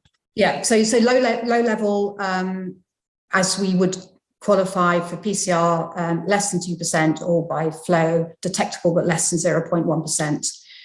So with a patient, we do have data on this with flow and with following patients by PCR, and our flow data shows that patients who have mixed donor T cell chimerism are at the highest risk of relapse. So if we detected low-level disease in patient with mixed donor T cell chimerism, then we would recommend treatment. I think the problem with changing immunosuppression at this stage, or even administering DLI, is that it takes time, and the patient may well relapse before the immune effect has had time to work. So from our point of view, we would say that you should consider some sort of chemotherapy to buy time for the immune effect, for the GBL effect to come into operation. Okay, with that, we'll stop. And thank you once again for your time, Dr. Freeman. Really appreciate it. And we will put out your email, and hope people may continue to reach out to you for clarifications. With that, we'll move to the last talk, and it's an absolute privilege for me to introduce Dr. John DiPersio, the Virginia E. and Sam J. Goldman Professor in Medicine, Chief of Division of Oncology, Director, Center for Gene and Cellular Immunotherapy at Washington University, St. Louis. He is the past president of the American Society of Blood and Bone Marrow Transplantation, a board member of scientific counselors at the NCI, an elected member of American College, American Society for Clinical Investigation, past chair of the American Society of Hematology Scientific Committee on Hematopoiesis. He's a physician scientist, and most of us are familiar with Dr. DiPersio's work that has really moved into the clinic, Plerixafor for mobilization and ruxolitinib in GVHD. I've had the privilege of working with Dr. DiPersio, and I know how busy he is, both on the clinical front and on the laboratory side. And we're very grateful to you, Dr. DiPersio, for taking the time off to give us this talk on a very rapidly changing field in terms of immune landscape and immunotherapies in acute myeloid leukemia. Dr. DiPersio. Oh, thank you, Vikram. So let me see if I can share my screen here.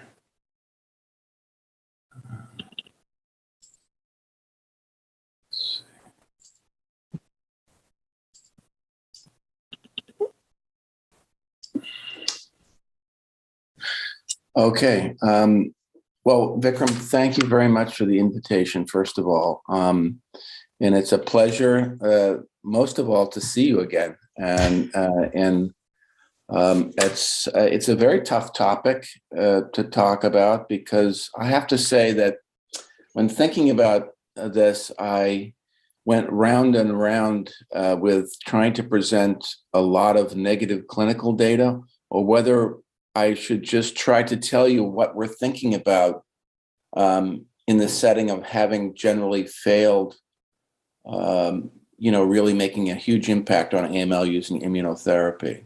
So I decided to really focus on some of the forward-thinking laboratory approaches, which I hope will be in the clinic in the near future. So these are my disclosures.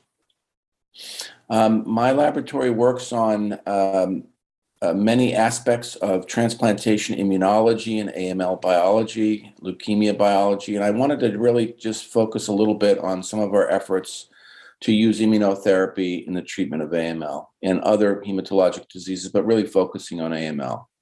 This is just a cartoon showing some of the targets that a number of groups have pursued on the AML cell. Now, the problem with all of these targets, and this is the big problem with AML, is that the targets are expressed also on other cells. And the two major populations of cells that share expression of many of these targets are hematopoietic stem cells, and you can imagine that targeting hematopoietic stem cells will result in some catastrophic events such as pancytopenia, but also the myeloid compartment in general. And when you think about the myeloid compartment, myeloid cells, we're just starting to understand how they contribute to the immune response in humans and in animals. And we really have been exploring the notion of both positive and negative immune effects in the targeting of many different kinds of malignancies. And so myeloid cells, whether they be monocytes or dendritic cells or M1 macrophages or M2 macrophages, however you want to define them, have both positive and negative effects on immune clearance of tumor cells. And so we're going to be dealing with this differential expression of, these are all what's called shared antigens. They're not neoantigens. They're not novel to that particular tumor cell. And that is an important distinction as well. Unlike in malignant melanoma and some smokers' lung cancers, where the number of mutations is quite high, the chance of generating neoantigens from missense mutations is quite high. In AML, it's quite different. The number of mutations is low, and therefore the chance of actually expressing a unique tumor or patient-specific neoantigen that can be targeted by the immune system of that patient is extremely low. So you have to think about really going after these shared antigens. The advantage of shared antigens are that there's a lot of heterogeneity in AML.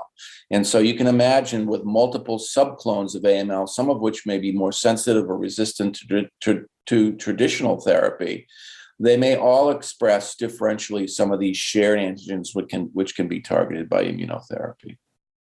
So I wanted to talk first about some work we've been doing with bispecific therapy, and bispecifics are they can be small molecules, intermediate sized molecules, or antibodies which bind to a specific target on malignant cells, specifically AML cells, and then also engage the CD3 TCR receptor, usually at a low affinity, so that binding to the target on AML cells results in a conformational change of these bispecifics, such that they can then induce a signaling event in T cells, which activates the T cells, brings it in close proximity to the target cell, and kills the target cell. Obviously, this has been a big success in ALL and B-cell lymphomas, B-cell leukemias such as blinatumomab, and also there are a number of B-cell bispecifics that look very encouraging for the treatment of multiple myeloma and low-grade follicular lymphomas as well. So in the B-cell world, this has really been terrific because we can tolerate B-cell penia for a long period of time, but the problem is that targeting AML may be problematic for the reasons I mentioned. So what happens is you basically use these bispecifics to engage a T cell or redirect a T cell to a tumor cell, and that binding to those two antigens results in a conformational change in the binding to the CD3 portion of the T cell receptor, which signals the T cell, and that results in the activation of the T cell and the release of toxic intermediates such as perforin and granzyme, which kills the tumor cell. So these are the studies that have been, and this is just a very abbreviated list of bispecifics that have been out there for a while. They come in three general flavors. Number one, they're targeting a antigen called CD123, which is the low affinity IL-3 receptor. Second is CD33, which is a common differentially expressed myeloid-specific antigen, which unfortunately is not expressed on the true primitive leukemia stem cell or on the hematopoietic stem cell. And so it's got advantages in that you're not targeting the very primitive normal hematopoietic stem cell, but it's not targeting that reservoir of leukemia initiating cells either. And then CLL1, which is also very much like CD33 and expressed in the myeloid compartment, but different, but much different from CD33. It's expressed on AML cells, but not expressed on normal hematopoietic stem cells at significant levels, although it's expressed at very low levels in normal hematopoietic stem cells, which is also a problem. So these are the both target antigens that everyone's been going after. So there are small ones such as flotetuzumab, which is a dual affinity retargeting agent, or AMG 330, which is a classic BiTE like blinatumomab, which is made by Amgen. There are medium size bispecifics such as AMV 564, which is a TANDAB. And then there are large bispecifics such as antibody-based bispecifics, which have the advantage of not having to give these drugs by continuous infusion, but have the disadvantage is that once you give them to a patient, the patient's going to get CRS and you really can't take them back, unlike a BiTE, which you can stop the infusion and the patients usually will recover in minutes or an hour or so. We've done most of our work with blinatumomab, with flotetuzumab. Flotetuzumab is a bispecific a dual affinity retargeting agent, slightly different in structure from a classic BiTE, but the same size as a BiTE, so it needs to be given by continuous infusion. This is a drug developed by Macrogenics, and it targets CD123. It's been genetically altered so that the binding to the targets are optimized and their codon optimized as well. And the downside is, again, it has to be given by continuous infusion. And it targets the IL-3 receptor. And so this is the expression of CD123, which is the low affinity component of the IL-3 receptor, expressed on many cells. And you can see the expression on a number of cells, including AML, MDS, CML, et cetera. This is just RNA-seq data from our own center looking at the expression of CD123 in a series of AMLs versus normal hematopoietic stem cells. So it's expressed, in summary, it's expressed at low levels, but you can see it's also expressed in normal hematopoietic stem cells at very low levels as well. And specifically, it's expressed in a subset of normal hematopoietic stem cells called plasmacytoid dendritic precursor cells, which are these PDCs that are precursors. They're probably of the lymphoid lineage, but they are involved in antigen presentation. So the trial that's now completed, it was recently published by Jeff Wee in our group in Blood within the last year, looking at a dose escalation and then an expansion cohort of patients receiving flotetuzumab for relapse refractory AML. And these are patients that had failed multiple lines of therapy, including multiple lines of hypomethylating therapy as well. And this was primarily a safety phase 1 type design with an extension cohort to really gather more safety data. And this is now completed. As I mentioned, it was published in Blood, and we can sort of summarize some of the results by saying that flotetuzumab has acceptable tolerability, but it does induce CRS. And I would say now the most recent update, it's close to 88% of the patients have some level of CRS. Fortunately, only about 10 to 12% of patients have grade 3 CRS. And the incidence of neurotoxicity was very low at around 6%. There are easy ways to treat this, and simply stopping the drug briefly or reducing the dose, and at times giving tocilizumab. In order to tolerate the optimal dose of 500 nanograms per kilogram, one had to increase the dose slowly over time to reduce the incidence of CRS, which is a real problem with every single bispecific agent targeting myeloid cells.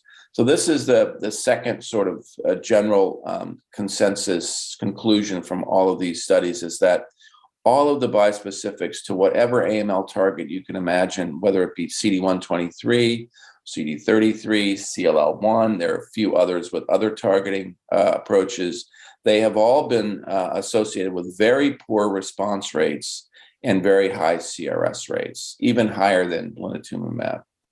This is the CR rates and partial response rates from the first group of patients. And again, I would refer you to the paper that was just published in Blood for the updated. But this is very similar to what the updated data shows, and that is that the patients that responded the best were patients that had primary refractory AML, interestingly, not the patients that had been in remission for a long period of time and then relapsed, which are the classic patients for responding best to standard chemotherapy or salvage chemotherapy. The second is that the patients that responded the best were those that had an infiltrate in their bone marrow before treatment that was active or inflammatory in nature. They expressed genes that were high in gamma interferon signaling genes. And we published this recently in Science and Translational Medicine with Sergio Rotola from Nottingham in England. So this is also what I was just mentioning, the early progressors had expression of inflammatory markers in their bone marrow, while the patients that didn't respond had lower markers for inflammation. And so what is obvious, if the patients that respond have an increased incidence of PD-L1 expression, which is gamma interferon mediated, then, and if resistance occurs in most of these patients, which we did show in this study, even though 20 to 25% could achieve a remission, in our view, that is not optimal and can be improved. And so in the laboratory, we added checkpoint inhibitors, and we found surprisingly only minimal benefit. And then this minimal benefit was also, instead of just adding checkpoint inhibitors as an antibody, the group from Munich also developed a bispecific for CD33, which actually could block PD-1 and PD-L1 as well. These are called checkpoint inhibitory T-cell engaging antibodies, and these were developed in conjunction with Amgen, but I don't think they've seen the light of day. But this is an interesting approach where you're actually using the observation that when you use a bispecific, you also turn on the counter-regulatory responses that would block immune activation, such as PD-1, PD-L1. And this compound is a bispecific, but also blocks that pathway. And so this and using checkpoint inhibitor therapy are one of the future directions for the development of flotetuzumab. And so this is the way the study was designed, and this is again completed now. There was a dose response phase 1 portion, and then a large expansion cohort. And then a number of patients were also given ruxolitinib prophylaxis, which we reported at ASH this past year, to reduce the incidence of CRS. And there was a clinical reduction in CRS, and this is based on some laboratory data that we had generated, but there was not a significant improvement in the number of doses that had to be discontinued or dose reductions for these patients. So even though ruxolitinib appeared to have some effect, it was not clearly eliminating CRS in these patients. And then, of course, as a way of improving outcomes, they have planned to give a checkpoint inhibitor with flotetuzumab, and that study is ongoing. Well, so the bottom line from all of the, and I don't have time to go through all the studies for bispecifics, except to say that they all show the same thing: lots of CRS and very poor response rates. And so why is that? I'm going to get back to that in 1 second. Second area I want to talk about is the most powerful immune effect on AML, and that's through an allogeneic transplant. But as you all know, that even though patients may relapse after allogeneic transplant, may respond after allogeneic transplant, many also relapse. And so the question is, what is the mechanism of immune escape after an allogeneic transplant? And these are just some of the pathways that have been implicated that were recently reviewed by Rob Zeisser and Luca Vago in Blood a few years ago. So we were interested in the genetics of relapse. And so, 50 to 90% of AML enter complete remission, but then will relapse later on. And then, the most effective consolidation to prevent relapse is allotransplant because of this important graft versus leukemia effect. And we think that the graft versus leukemia effect is mediated by two things: the inflammatory environment that conditioning in GVHD causes can enhance T cell responses, but also the T cells are directed to probably minor histocompatibility antigens that we've had trouble identifying that differ from host and donor. So little is known about the mechanism of relapse, and extramedullary AML occurs infrequently at diagnosis, but much more frequently at the time of relapse, which suggests that might be a way of escaping the immune system of the donor T cells. And then there were recent studies by, again, the Milan group showing that in the context of a haploidentical transplant, there's loss of the complete mismatched HLA allele in haplotransplants, suggesting that might be a mechanism of relapse. So we were interested in the genomics, and we really started looking at this a long time ago, 10 years ago. In fact, this was a sort of an important paper in Nature looking at the genomic bottlenecks in relapse, both after standard chemotherapy and transplant in patients with AML. And the interesting thing here is that some of the clones that eventually resulted in death of the patient were barely detectable in the original population. And many of the clones that were abundant in the original population were extinguished by therapy and could not be found in the final population that was killing the patient. So the question is, does this clonal evolution occur after allotransplant in patients that relapse? And so Allegra Petty in our group looked at allotransplant patients that had relapsed, and in all cases, as expected, just like after chemotherapy, new mutations were observed at the time of relapse. But the clonal dynamics of relapse after allotransplant looked very similar to what we see after chemotherapy. There were no recurrent mutations that were associated with relapse. In other words, there were no specific genes that were always mutated that were always associated with relapse. They were mutations all over the genome, and that these mutations were not specifically common between patients. And there were no mutations in immune modulations and cell trafficking, cell adhesion, unlike the VAGO study. But remember, what this study is looking at is matched sibling and matched unrelated donor transplants. And more importantly, with our data set, unlike the haploidentical data set, there was no loss of heterozygosity in the HLA gene complex.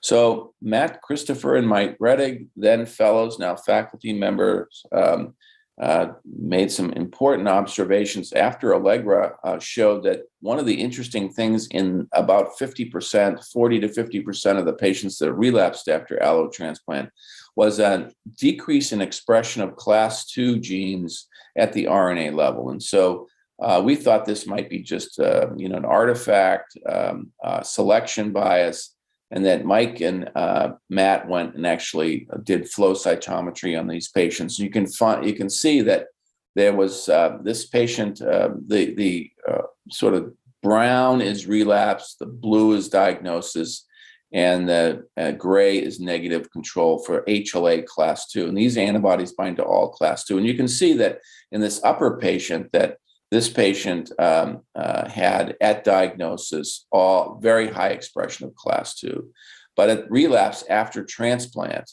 there was complete. So, this is actually relapse after chemotherapy on the left. And then at the time of relapse, that same patient, when that patient relapsed after transplant, there was complete loss of class II, which really supported the observation of the single cell RNA-seq data that was identified by Allegra Petty. And you can see that down below, there are patients that have complete downregulation after these first two patients of class II, and then partial downregulation. And some patients had no downregulation. And about 40% of patients had this unique downregulation of all class, not one or two, but all class II antigens. And what they went ahead and showed is that that there was no such alteration in class I expression, and that when these cells were then exposed to gamma interferon, those cells that had lost class II expression, they could re-express class II nicely. And so there was a way that one could actually re-express class II, and therefore potentially making an invisible AML cell that had cloaked itself after allotransplant to now being visible again. The problem is, how do you get interferon to all of these AML cells? Well, we knew that class II expression was dependent on a specific gene called C2TA, which is the master regulator of all class II genes. And so when we look closely, we found that this gene, C2TA, in patients that relapsed after allotransplant and had lost expression of class II and were cloaked and could not be recognized by the donor T cells, those AML blasts had complete silencing or loss of expression at the epigenetic level, not a mutation, but just decreased expression of C2TA, which explains nicely what we and the group from Milan eventually confirmed our data in a nice Nature Medicine paper. And this is what Matt did. He took these AML cells and said, okay, well, let's inject them into an immunodeficient mouse. And when he did, he found in the left panel, there's very little expression of class II. So once they lose it, it's lost. But what Matt did is then he put in donor lymphocytes and showed that those donor lymphocytes, when they recognize the AML, degranulate and get activated and release gamma interferon. And this release of gamma interferon induces class II expression. And this is just showing the same cells exposed to gamma interferon, which has been injected right into the mouse. And you can see that these mice tolerated this very, very poorly, but did upregulate class II expression. So can we do this in a more safe and efficient way? And so we decided to go back to the bispecific drug flotetuzumab and say, could we use a bispecific to bring a T cell close to an AML cell that had lost class II expression after transplant and get it to be activated and then dump gamma interferon right next to the cell so that we could induce increased gamma interferon expression near the target, which would upregulate class 2. And so this is just a picture showing that this is what you see when you give flotetuzumab. And it's, let me see if I can, in this insert, you can see the white cell is a T cell and the red cell is an AML blast. And the T cell actually binds directly to it in the context of getting flotetuzumab. And we can show and we showed in this paper that gamma interferon was secreted by these engaged T cells, which is exactly what we wanted to do. And so we thought, could we give this bispecific to patients when they relapse after transplant, and thereby safely administering gamma interferon just locally to the tumor cells, which would upregulate class 2 and now make them not only susceptible to targeting with the bispecific, but all the innocent bystander T cells would now see them because the class 2 expression would be upregulated. So this is just an example of what happens in a THP1 cell, which is a cell line. When we give gamma interferon, you can see there's a huge increase in class 2 expression. And this is like a model for testing this mechanism.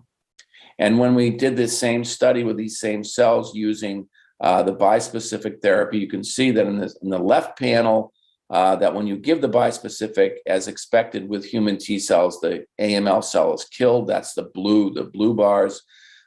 In the absence of the DART bispecific, there's no killing as you would expect. And the killing is associated with an enormous amount of gamma interferon production and upregulation of class 2 expression in those cells. So this is prima facie evidence to support this approach in patients. And so this is what the trial looks like now. And we're just starting this trial. We had the first 4 or 5 patients in this study, and we're actually giving flotetuzumab to patients who relapse after transplant that have lost their class 2 expression. That's about half the patients. And then if they don't respond, then we give them a donor lymphocyte infusion, because there is a possibility that the number of T cells or the T cells that are present in these patients initially after transplant are exhausted. And so we're giving a donor lymphocyte infusion in cycle 2 with flotetuzumab to see, number one, if we can turn on class 2 where it was turned off. And number 2, do we have any better clinical responses? Okay, so that is the bispecific story, and the CAR T cell story is just as depressing. There have been a number of studies looking at CAR Ts targeting the antigens I just mentioned earlier, 123, 33, and CLL1.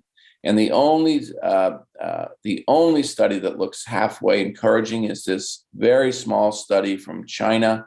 And so you have to take it with a grain of salt. It may or may not be true. And that what happens is in all of these studies, just like in the BITE studies, a lot of CRS and not much clinical responses. So why is this? So we wanted to see if we could generate CAR T cells and get them to work better. So this is just, I just took a little poetic license and modified the famous Salvador Dali painting to show you that our goal here is really to enhance not cat's memory, but CAR T cells memory using various approaches. And I won't go into this in depth, but there are a lot of approaches that have been used to enhance the effect of CAR Ts, to enhance their expansion, their persistence, and their anti-tumor activity. And so we didn't pursue any of these directions, but actually tried to focus on a novel approach using a genetically modified long-acting interleukin-7 molecule. And we had a lot of preliminary data to support the role of IL-7 in the expansion and persistence of CAR Ts. And this is just work by Matt Cooper showing that when we tested this long-acting IL-7, which has a half-life of 2 weeks versus just minutes of the recombinant IL-7, we could actually show that our CAR Ts, when we generated in the lab, could be expanded nicely compared to those CAR Ts that were not exposed to this long-acting IL-7. So that looked good. And then we actually treated some patients with glioblastoma. This is Jean Campion's work. And when she gave this in increasing doses to patients with glioblastoma, there was an increased number of T cells in the peripheral blood. These are the blue lines on the right upper panel here. And so we had evidence in the lab that it was expanding CAR Ts in vitro, that it was actually inducing the expansion of normal CAR Ts in glioblastoma patients. And so we did the following experiment. We used a cell line that had a luciferase in it so we could track them in mice, and we injected them with CAR T cells that were either targeting the CD2 antigen or an irrelevant target, CD19. And then we either gave the mice NTI-7, which is this long-acting IL-7, or we did not. And we wanted to know, number one, did the CAR T cells kill the tumor appropriately? And number two, did the addition of NTI-7 actually enhance that effect? And so this was all based on preliminary work by Matt Cooper, and I won't go into this, but the way we do these experiments is that we use a number of gene editing approaches to study these T cells in mice so that they don't cause xenogenic graft versus host disease. And this is the result of that experiment. The red line shows what happens when you just inject tumor cells into these mice. They rapidly expand and kill the mice. And when you give this NTI-7, these tumor cells expand at the same rate, and the mice die very quickly. When you target these tumor cells, which have CD2 on the surface, with an irrelevant CAR T, that's a CAR T to CD19, a B cell antigen, then there's no effect, as you would expect. However, when you use a CAR T to CD2, which is the target on these leukemia cells, you can see that that CAR T works very well. This is the blue line here. And then if you look at the open circle blue lines, when you give this IL-7 molecule, all the mice essentially are cured. And you can see this panel on the left where all the mice have no evidence of disease. So he said, oh, is that possible? And so we did the same thing with a B cell tumor. That was previously with a T cell tumor. This is with a B cell tumor. So we do the same experiment. And look what we see. We see at 3 weeks in animals that did not receive this IL-7, there's a modest expansion of these CAR Ts, which is in this compartment here. But in the animals at 3 weeks that got this IL-7, and they only got 2 doses, you can see there's a monumental expansion of CAR Ts. And by 4 weeks, in the mice that have had a modest response, a little bit of a response to therapy and a little bit of a prolongation of survival, those CAR Ts have regressed, as we see in patients. But in these mice that received the NTI-7, there's a continued and massive expansion of CAR Ts. So the CAR Ts in the mice that don't get IL-7 go up about 2 logs, and the CAR Ts that are expanded with the NTI-7 go up 6 logs. So almost 1 million fold. And obviously that results in complete curing of all these mice. And the question you might ask, since we're talking about AML, does this work in AML? We did the same experiment with AML, and we targeted in this experiment CD33. And so that's the upper panel. You can see that the CD33 CAR resulted in a little delay of progression of the tumors, but the mice all died quickly. It worked, but the mice progressed. We gave the same number of CAR Ts to CD33, but just gave them 3 doses of this NTI-7, and you can see that all the mice were cured and 100% of the mice survived. And there's a huge increase in the number of CAR Ts in the periphery, and there's no evidence of disease. So there are ways that we can overcome some of these CAR T cell issues. And the question is, will this have an effect on the treatment of AML in the future? This drug is now being tested in the clinic, and we're treating our 4th patient this week. And so we're determining if the addition of an IL-7 analog will enhance the expansion, persistence, and anti-tumor efficacy of CAR T cells. Initially, this study is in B cell large cell lymphoma patients, but eventually, when we move into the AML field, we will hopefully add this to our AML studies as well. So what about targeting AML? And so I told you that so far the CAR T cell trials and the bispecific trials are very disappointing. So what Miriam Kim did, Miriam is a talented junior faculty member in the lab. what she did is she said, okay, well, why is this? Why, when we target B cell ALL, we get a nice response and we get tolerable side effects. But when we target AML, we get really big problems and very little effect.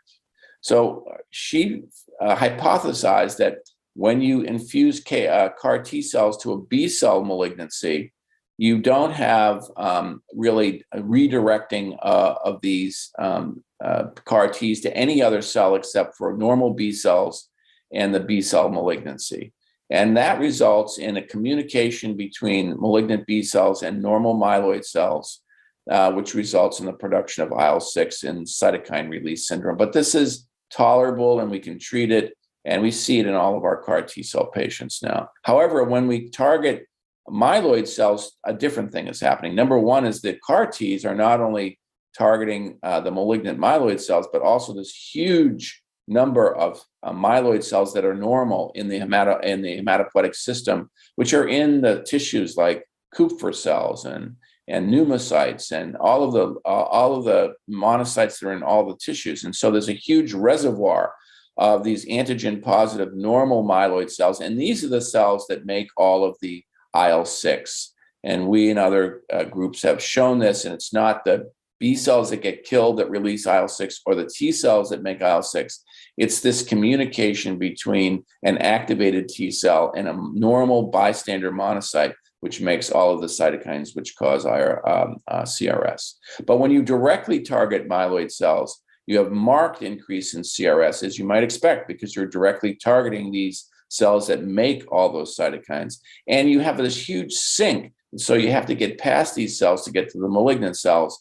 And therefore, there's impaired T cell activity and anti-tumor effects. So what she did is she made a B cell, and she put a myeloid antigen CD33 and a lymphoid antigen CD19 in these. And you could see that when she made CARs to the myeloid antigen or to the lymphoid antigen in vitro, these cells were killed nicely. She did the same thing with a myeloid cell. This is THP1. These are the myeloid cells I showed you earlier. So there's the top one at Ramos is a B cell, the bottom one is a myeloid cell. And she did the same thing. She put CD33 on these and she put CD19 on these and had CARs to each of these antigens. Again, showed that in vitro, they kill the targets nicely, just as you would expect compared to the black line, which is untransduced or just regular T cells without the CAR. And what she didn't expect to find is when she looked at the role, because we think of monocytes as tumor as suppressive cells. What she found is that when she added monocytes either from the peripheral blood or from bone marrow, she found not only did she found the opposite of what she thought she'd found, and that is that here the black lines are the tumor cells expanding in vitro, but when she added the peripheral blood or bone marrow monocytes, the actual control of tumor growth was improved. So the conclusion was just the opposite of what many people think, is that these monocytes that are present are absolutely, they have a positive role potentially in tumor clearance and not a suppressive role. And so she showed that when she targeted a lymphoid tumor, she got a little bit of IL-6 production because there's some monocytes in the mix. But when she directly targeted the myeloid tumors, there was a huge amount of IL-6 produced, which is what we see in our patients that get bispecifics or CAR Ts to AML.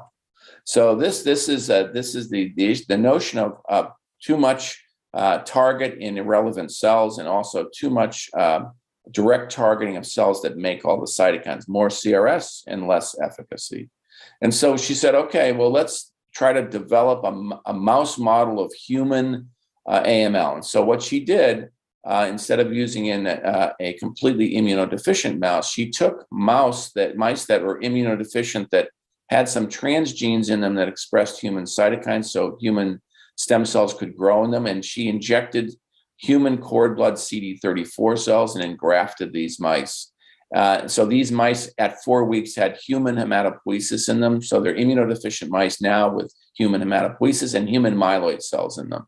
And then she basically injected untransduced T cells from the same cord blood, CAR T cell 33 from the same cord blood, or CAR-19. So there's no allogeneic difference between the T cells out of the cord blood and made CARs out of them, and then did weekly bleedings. And so here's what happened to the B cells in these animals.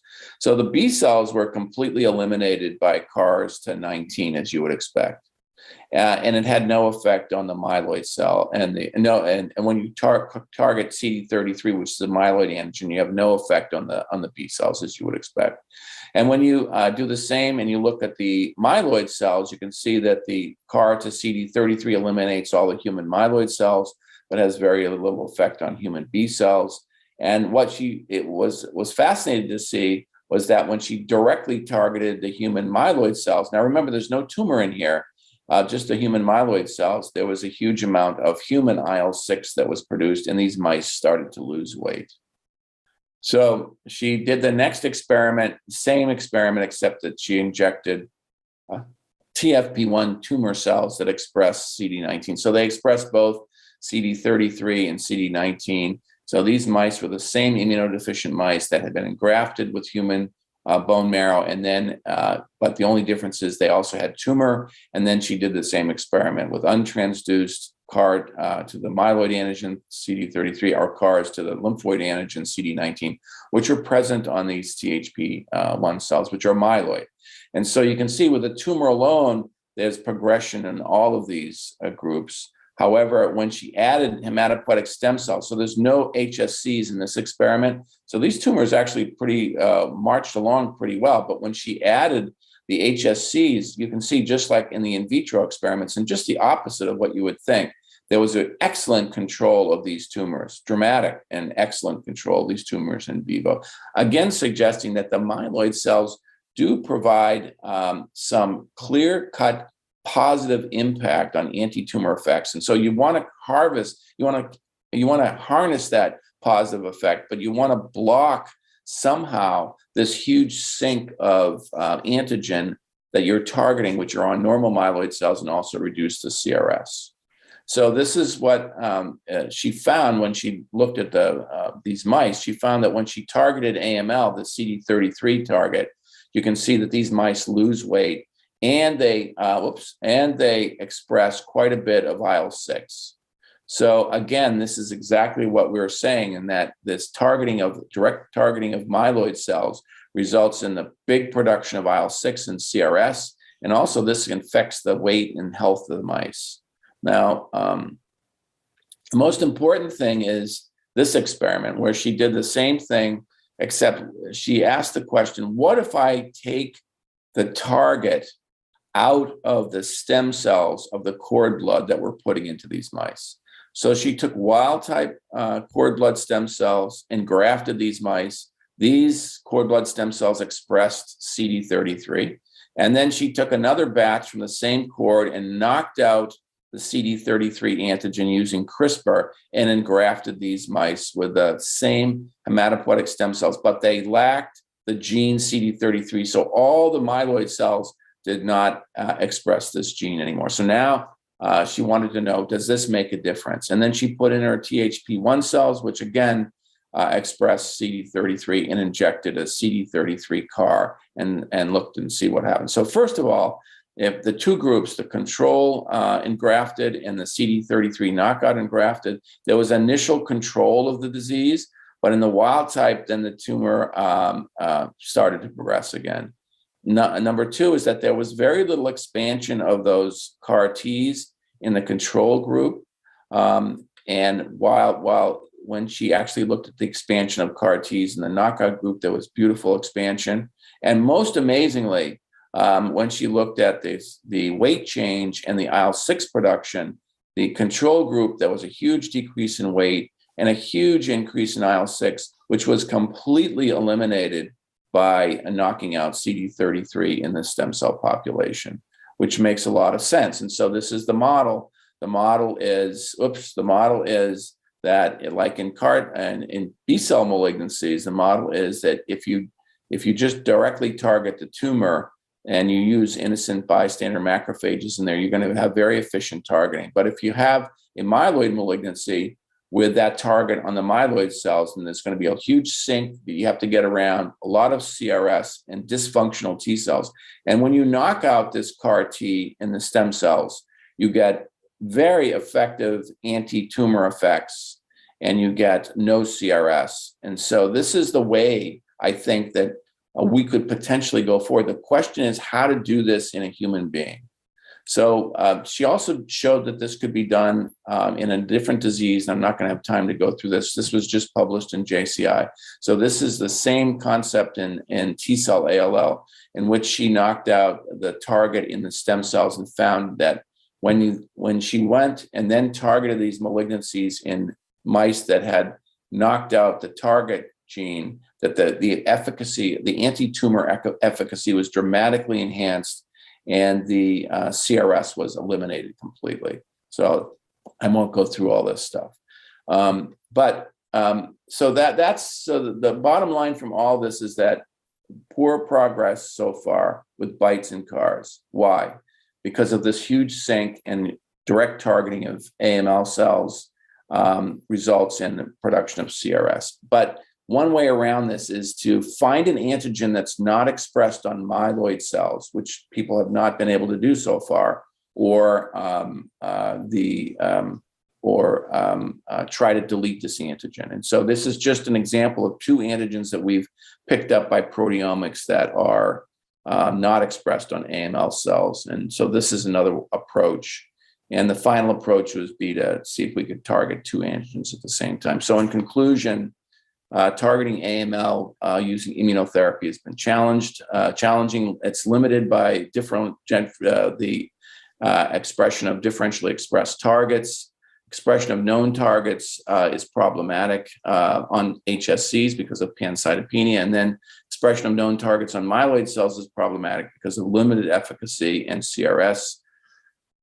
The on-target sink in myeloid cells results in excessive CRS and limited efficacy, and deletion of the target in myeloid compartment is one approach, but it's complicated and risky, and novel targets or combinatorial targeting may be a way out of this, and that immunotherapeutic targeting may overcome some of the genetic heterogeneity and resistance of AML to traditional therapies. I want to thank the people that did the work: Mike Rettig, Matt Cooper, Julie Ritchie, Miriam Kim, Armin Gabati, Zach Krees, and our collaborators and funding sources. Thank you. Thank you so much, Dr. DiPersio. Really an extensive talk and a lot of work, and really cutting edge. We can see the challenges ahead, and hope we do make progress because it's really needed in acute myeloid leukemia. A few questions. One is from Dr. Paresh Jain. He wanted to know, in the flotetuzumab trial, was patient selection based on a certain quantum of CD123 expression, or was there any pre-selection based on CD123 expression? The answer is no. There was no selection based on 123, and it's a good question because 123 expression does vary from patient to patient, and but there was no relationship between 123 expression and responses. The only relationship was in the patients that had primary refractory disease did better, just the opposite of chemotherapy patients. And the second is that when one looked at the bone marrow, those patients that had an inflammatory bone marrow with lots of T cells and gamma interferon signaling did a lot better than patients that did not. Thanks. Second question that just a clarification is with the IL-7 analog, which seems to help in CAR T cell proliferation. I'm just curious, will there be an optimal timing at which to administer this, say in the setting of a CAR, CD19 directed CAR? Would early increase the risk of CRS and neurotoxicity? Would you want to bring it on when you think some senescence and fatigue is setting in the T cells? Or how would you propose that it would be used in the future? Yeah, that's a super good question. And so we have a trial, as I showed you, that we're doing right now. The FDA asked us exactly the same question. And so we had mouse experiments to support the notion that giving it early resulted in the biggest expansion. I showed you some of that, 1 million-fold. Yes. But when we use that early intervention in an immunocompetent model where there's monocytes, the animals suffered from more CRS. And so you can see that you have to be careful. If you go too early, you may end up expanding the T cells more but causing more CRS. So the FDA we had originally recommended the first dose be given at day 7, and they said no. For this initial study, you have to start at day 21. So we're actually starting this trial at the FDA's mandate based on exactly that question, that they were concerned that too early an intervention would cause too much expansion and too much CRS. And so they made us start late. And if those patients tolerate that, then we can move sooner after infusion.